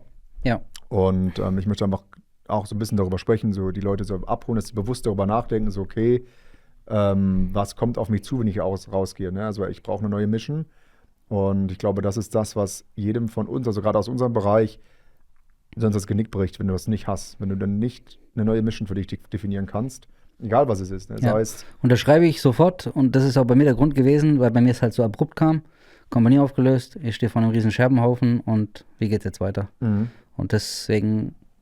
Ja, es ist eine rote Flagge immer noch, definitiv. Es ist ein unangenehmes Thema. Ich habe mich dem gestellt, habe da lange mit mir gekämpft, wie ich damit umgehen soll. Und wie gesagt, hatte da 1, 2 Leute aus einem sehr nahen Umfeld, die mir unterstützt haben. Und ohne denen wüsste ich nicht, ob ich nicht einfach damals gesagt hätte, ich hau jetzt hier ab. Aber es war der richtige Weg, wie ich jetzt gegangen bin. Und gehe damit jetzt um. Und das Improvising Medic Ding ist halt meine Therapie auch und mein Projekt. Ja. Und mag halt da Leuten zu helfen. Und habe da auch einen guten Austausch tatsächlich schon mit Menschen, die das auch mögen und freue mich da auch, wenn ich da jedem helfen kann. Deswegen unterschreibt das absolut, was du gesagt hast. Ja. Man muss immer die Gesamtkomponente sehen. Okay, was will ich im Leben machen? Habe ich ein stabiles Familienumfeld? Habe ich ein Freundesumfeld? Pendle ich die ganze Zeit? Da muss man halt einfach ins Verhältnis setzen. Genau wie du mit Tochter abwägen, Dienst oder Familie, das ist definitiv ein Punkt, den man berücksichtigen sollte bei dieser Entscheidung. Gehe ich raus, verlängere ich, etc. Genau, und dann, wenn man rausgeht, einfach keine Angst haben vor draußen. Ne? Also sagen, hey, pass auf, hier draußen gibt es eine mega Option, die man machen kann. Ich bin halt, deswegen gibt es ja Greenlight Fitness auch, weil ich sage, ich will mein eigenes Team jetzt wieder aufbauen. Ich will das versuchen zu reproduzieren, ne? Dieses Team-Feeling, so hey, wir sind einfach ein Haufen korrekter Leute, die hier miteinander abhängen können, aber auch natürlich was machen. Also wir arbeiten ja auch. Aber abgesehen davon ist es das Umfeld von Leuten, die Bock haben, oder die zielorientiert sind, Leute, die du Scheiße labern kannst, mit denen du auch Spaß haben kannst und am Ende auch PS auf die Straße bringst. Und nicht das, was du gerade sagst, so, ich will nicht in ein Büro kommen, wo 9 von 10 sagen, ist schon wieder Dienstag und ich habe erst Freitag Schluss, denkst, boah, Digga. Ja. Es war halt damals Bock, so, dass du hast dich auf Montag gefreut. Genau. Du hast dich Montag verabscheut, sondern du hast dich auf Montag gefreut. Ja. Und ich muss gerade so lachen, weil ich gerade so die letzte Zeit, bevor ich mich von meiner damaligen Freundin getrennt habe, also ich habe ja gar nicht so weit weg von der Kaserne gewohnt, es war so eine Stunde 20 zum Schluss, ne, also von Tuttling nach Kalf, so Stunde 20, Stunde 30, keine Ahnung. Also ich hätte locker Montagmorgens fahren können. Bin aber eigentlich mal schon Sonntagabends gefahren, weil ich auch immer sage, ey, ich habe keinen Bock jetzt so wenig zu pennen und dann jetzt am Montag um 5 Uhr loszufahren. Also fahre ich mal so am Sonntag 20 Uhr oder so, machst du auch nichts mehr. Und irgendwann, ich war dann immer mehr abgefuckt so von ihr und dann irgendwann habe ich so festgestellt, ich bin halt sonntags einfach um 15:30 Uhr schon so losgefahren. Das ist immer so, ich muss schon los. Also ich hatte immer Bock, in die Kaserne so zu fahren, einfach 15:30 Uhr. Der Vibe und die Aura ist halt, das kann man nicht vergleichen mit einem zivilen Arbeitsleben. Nee. Es geht nicht. Gar nicht. Weil es einfach... Ja. Ist ja auch nicht normal. Also es gab schon auch 1, 2 Sonntage, aber wirklich wenige in den 12 Jahren Dienstzeit, wo ich keinen Bock hatte, zum Dienst zu fahren. Aber es waren wirklich sehr wenige. Selbst wenn ich keinen Bock auf den Dienst hatte, weil ich wusste, es ist so eine Fernspielübung in den Grundlagen, denkst du, ey, da habe ich auch gar keinen Bock gerade drauf. Ich fühle es null. Aber du willst dich noch vorbereiten, damit alles passt und. Ja, du bist trotzdem, genau, du gehst trotzdem hin, packst deinen Rucksack und hast trotzdem nie Bock drauf, keinen Bock drauf zu haben. Genau. Man macht ja auch viel, was nicht bezahlt ist, muss man auch ganz klar sagen. Also Nachdienst oder Vordienst oder am Wochenende, wenn man die Ausrüstung vorbereitet, das versteht ja auch jemand, der, sag ich mal, ist nicht disrespektierlich gemeint, aber der 0815 Bürojob hat, der würde jetzt am Sonntag nicht hinfahren und würde seinen Rucksack noch packen oder nochmal gucken, ob alles passt. Und ich war ja auch voll indoktriniert. Ich muss jetzt immer so ein bisschen belächeln, wenn ich mit so jungen Jungs bei mir aus dem Coaching spreche, weil ich dann denke, wow, du bist schon so ein bisschen Fanat. Und dann merke ich so, ja gut, war ich ja auch. Also ich habe auch einmal alles konsumiert. Ich kannte jede Doku, ich kannte jedes Buch, habe mich immer so informiert und wie gesagt, auch am Wochenende Nachdienst mich zumindest geistig damit auseinandergesetzt, wie kann ich das jetzt machen? Oder du machst Trockentraining oder sowas. Und ich habe jetzt ein bisschen den Faden verloren. Ich wollte irgendwas noch dazu erzählen. Sonntag. Ach so, Sonntag Geld. früh. Das ist nämlich genau, was nicht bezahlt wird. Es hat nämlich der gute Herr Wagner in dem letzten Podcast bei Low Ready nämlich auch noch so gesagt. Da ging es so ein bisschen um Finanzen ja auch. Oder beziehungsweise warum das Kommando zum Beispiel auch Nachwuchsprobleme hat, weil auch viele ausscheiden einfach, also sehr viele ausscheiden und wenige nachkommen. Und man auch sagt, so, das steht auch einfach in keinem Verhältnis. Jetzt von mir aus meiner Perspektive zivil betrachtet, steht die Bezahlung einfach in keinem Verhältnis. Also es ist einfach viel, viel zu wenig. Und da brauche ich auch gar nicht hören, so, man macht es nicht fürs Geld. Jo, halt's Maul. Am Ende des Tages geht es ja trotzdem um Geld. Also wir leben in einer Welt, wo Geld entscheidet und Geld regiert. Und wenn ich jemand bin, der finanziell frei leben kann und seinen Job ausüben kann, ist es besser als jemand, der sagt, jo, ich habe jetzt 3,5 netto, aber meine Frau ist halt zu Hause, habe 2 Kids, weil sie kann gar nicht Vollzeit arbeiten, weil ich dauerhaft unterwegs bin. Das heißt, sie muss irgendwie auch zu Hause sein. Und dann ist das nicht viel Geld. Ne? Oder lass es 4.000 Euro sein, wenn du ein bisschen erfahrener bist netto. Ich weiß, dass es nicht wenig ist insgesamt. Ne? Also es ist nicht so, dass du am Hungertod, aber es ist nichts im Verhältnis zu den Arbeitsstunden, die du reinballerst, nichts im Verhältnis zu der Auslese, die du absolvieren musstest, um überhaupt dahin zu kommen und was am Ende des Tages für einen Preis hinten dran steht. Und ich glaube, da sollte die Bundeswehr sich vielleicht mal ein bisschen so lösen von ihren alten Gedanken, so, hey, man macht es nicht fürs Geld, natürlich nicht. Aber Leute, die schon da sind, die Möglichkeit geben, dass sie finanziell so abgesichert oder gewürdigt werden, dass sie so sagen, hey komm, das kann man schon nochmal durchziehen, ein paar Jahre. Dafür ist zu Hause alles schick. Wenn man Urlaub hat, kann man auch einen qualitativ hochwertigen Urlaub machen. Und da kam ich so drauf, weil er es auch so angesprochen hat. Er sagt so, hey, klingt zwar blöd, aber am Ende klar. Wenn jemand sagt, du bleibst jetzt noch 3 Jahre länger, kriegst jetzt 70.000 Euro netto dafür. Das Problem ist halt, dass die Posten alle auch ganz normal unter das Bundesbesoldungsgesetz stehen und deswegen kann man es halt nicht so einfach anheben, aber ich bin voll auf deiner Seite. Ja. Aber dafür hat man ja versucht, andere Möglichkeiten zu machen und ja. Ja, aber ich sehe es halt jetzt von meiner Sicht aus jetzt, wo ich sehe, wenn man mehr Einblick ins zivile Leben und sehe, was für Personal, was für ein Geld verdient und dann denke ich so manchmal krass, okay, wie kann der so viel Geld verdienen? Der macht nichts wirklich, er ist selbst nicht mal wirklich gut. Und ich habe halt noch diese alten Sprüche im Kopf, so, ja, die Kohle musst du draußen erstmal verdienen. Sage ich, ja, ich glaube, du solltest die Bundeswehr nicht verlassen, weil du wirst enttäuscht sein, wenn du siehst, was für Geld manche Leute verdienen. Also Leute, die nicht wirklich was drauf haben, sehr viel Geld verdienen. Und es steht einfach ja, keine Ahnung, nicht so wirklich im Verhältnis. Es macht natürlich auch keiner fürs Geld, da brauchen wir auch nicht drüber diskutieren. Ja. Also das kann nicht der eigene Antrieb sein. Aber es ist natürlich cool, einen geilen Job zu haben und zu wissen, ey, Kohle ist auch kein Problem. Absolut, ja. Ist dann schon ganz geil. Vielleicht kann ich eine Petition starten für den Verband. Naja. Die würden sich freuen. Max, hast du noch abschließende Worte? Also, gibt's was? Gibt's was? Gibt's eine Message? Eine Message, ja. Wenn man ein Ziel erreichen will, darauf hinarbeiten und dann schafft man das auch. Man kann grundsätzlich alles schaffen. Wenn man alles gibt, ja, genau. 100%. Das Leben geht weiter, Ich habe mich mehrfach aus einem Tief rausgekämpft und bin ja immer noch dabei. Und deswegen, das Leben geht weiter und manchmal muss man dann den Blickwinkel ändern. Du hast ja auch den Blickwinkel ändern müssen, Kommando oder Tochter betreuen. Bei mir ist es halt jetzt mit Krankheit leben, genau. Mich da rauskämpfen und halt neue Projekte angehen. Deswegen einfach weitermachen. Wie erreichen Leute dich? Was ist, wenn jemand Bock hat, mehr über dich zu erfahren oder deine Dienstleistung vor allem? Einfach über Instagram, The Improvising Medic. Ja, da bin ich ein paar Mal mit dir schon verlinkt gewesen. Einfach darüber mich anschreiben, auf meine Homepage gehen, sich eintragen für ein Gespräch und dann können wir da über individuelle, angepasste Ausbildung reden, Yes. die jeden auf jeden Fall nach vorne bringen wird. Und ja, ich freue mich auf guten Austausch. Geil, Max. Haben wir einen guten Talk gehabt. Ich habe nicht auf die Uhr Absolut. geguckt, wenn wir gestartet sind. Ich auch nicht. Oh, aber ich muss gleich meine Tochter vom Kindergarten abholen. Ja, dann. Jalla, also, jalla. danke, dass du da warst. absolut. Geile Runde. Liebe Hörer, Hörerinnen, wir hören uns nächste Woche wieder. Haut gerne in die Kommentare rein, falls ihr noch Fragen an Max habt oder an mich. oder wenn ihr euch wünscht, vielleicht in Zukunft als Podcast-Gast hier sitzen zu haben. Ich denke, dieser Bereich 18 Delta Medic war schon super gefragt und ist sehr interessant. Also gerade dieser Themenbereich ist ja noch so ein bisschen unerschlossen auch. Deswegen hoffe ich, dass wir ein bisschen Licht ins Dunkle bringen konnten. Und bis dahin wünsche ich euch alles Gute. Ja, mal eine geile Runde. Danke dir.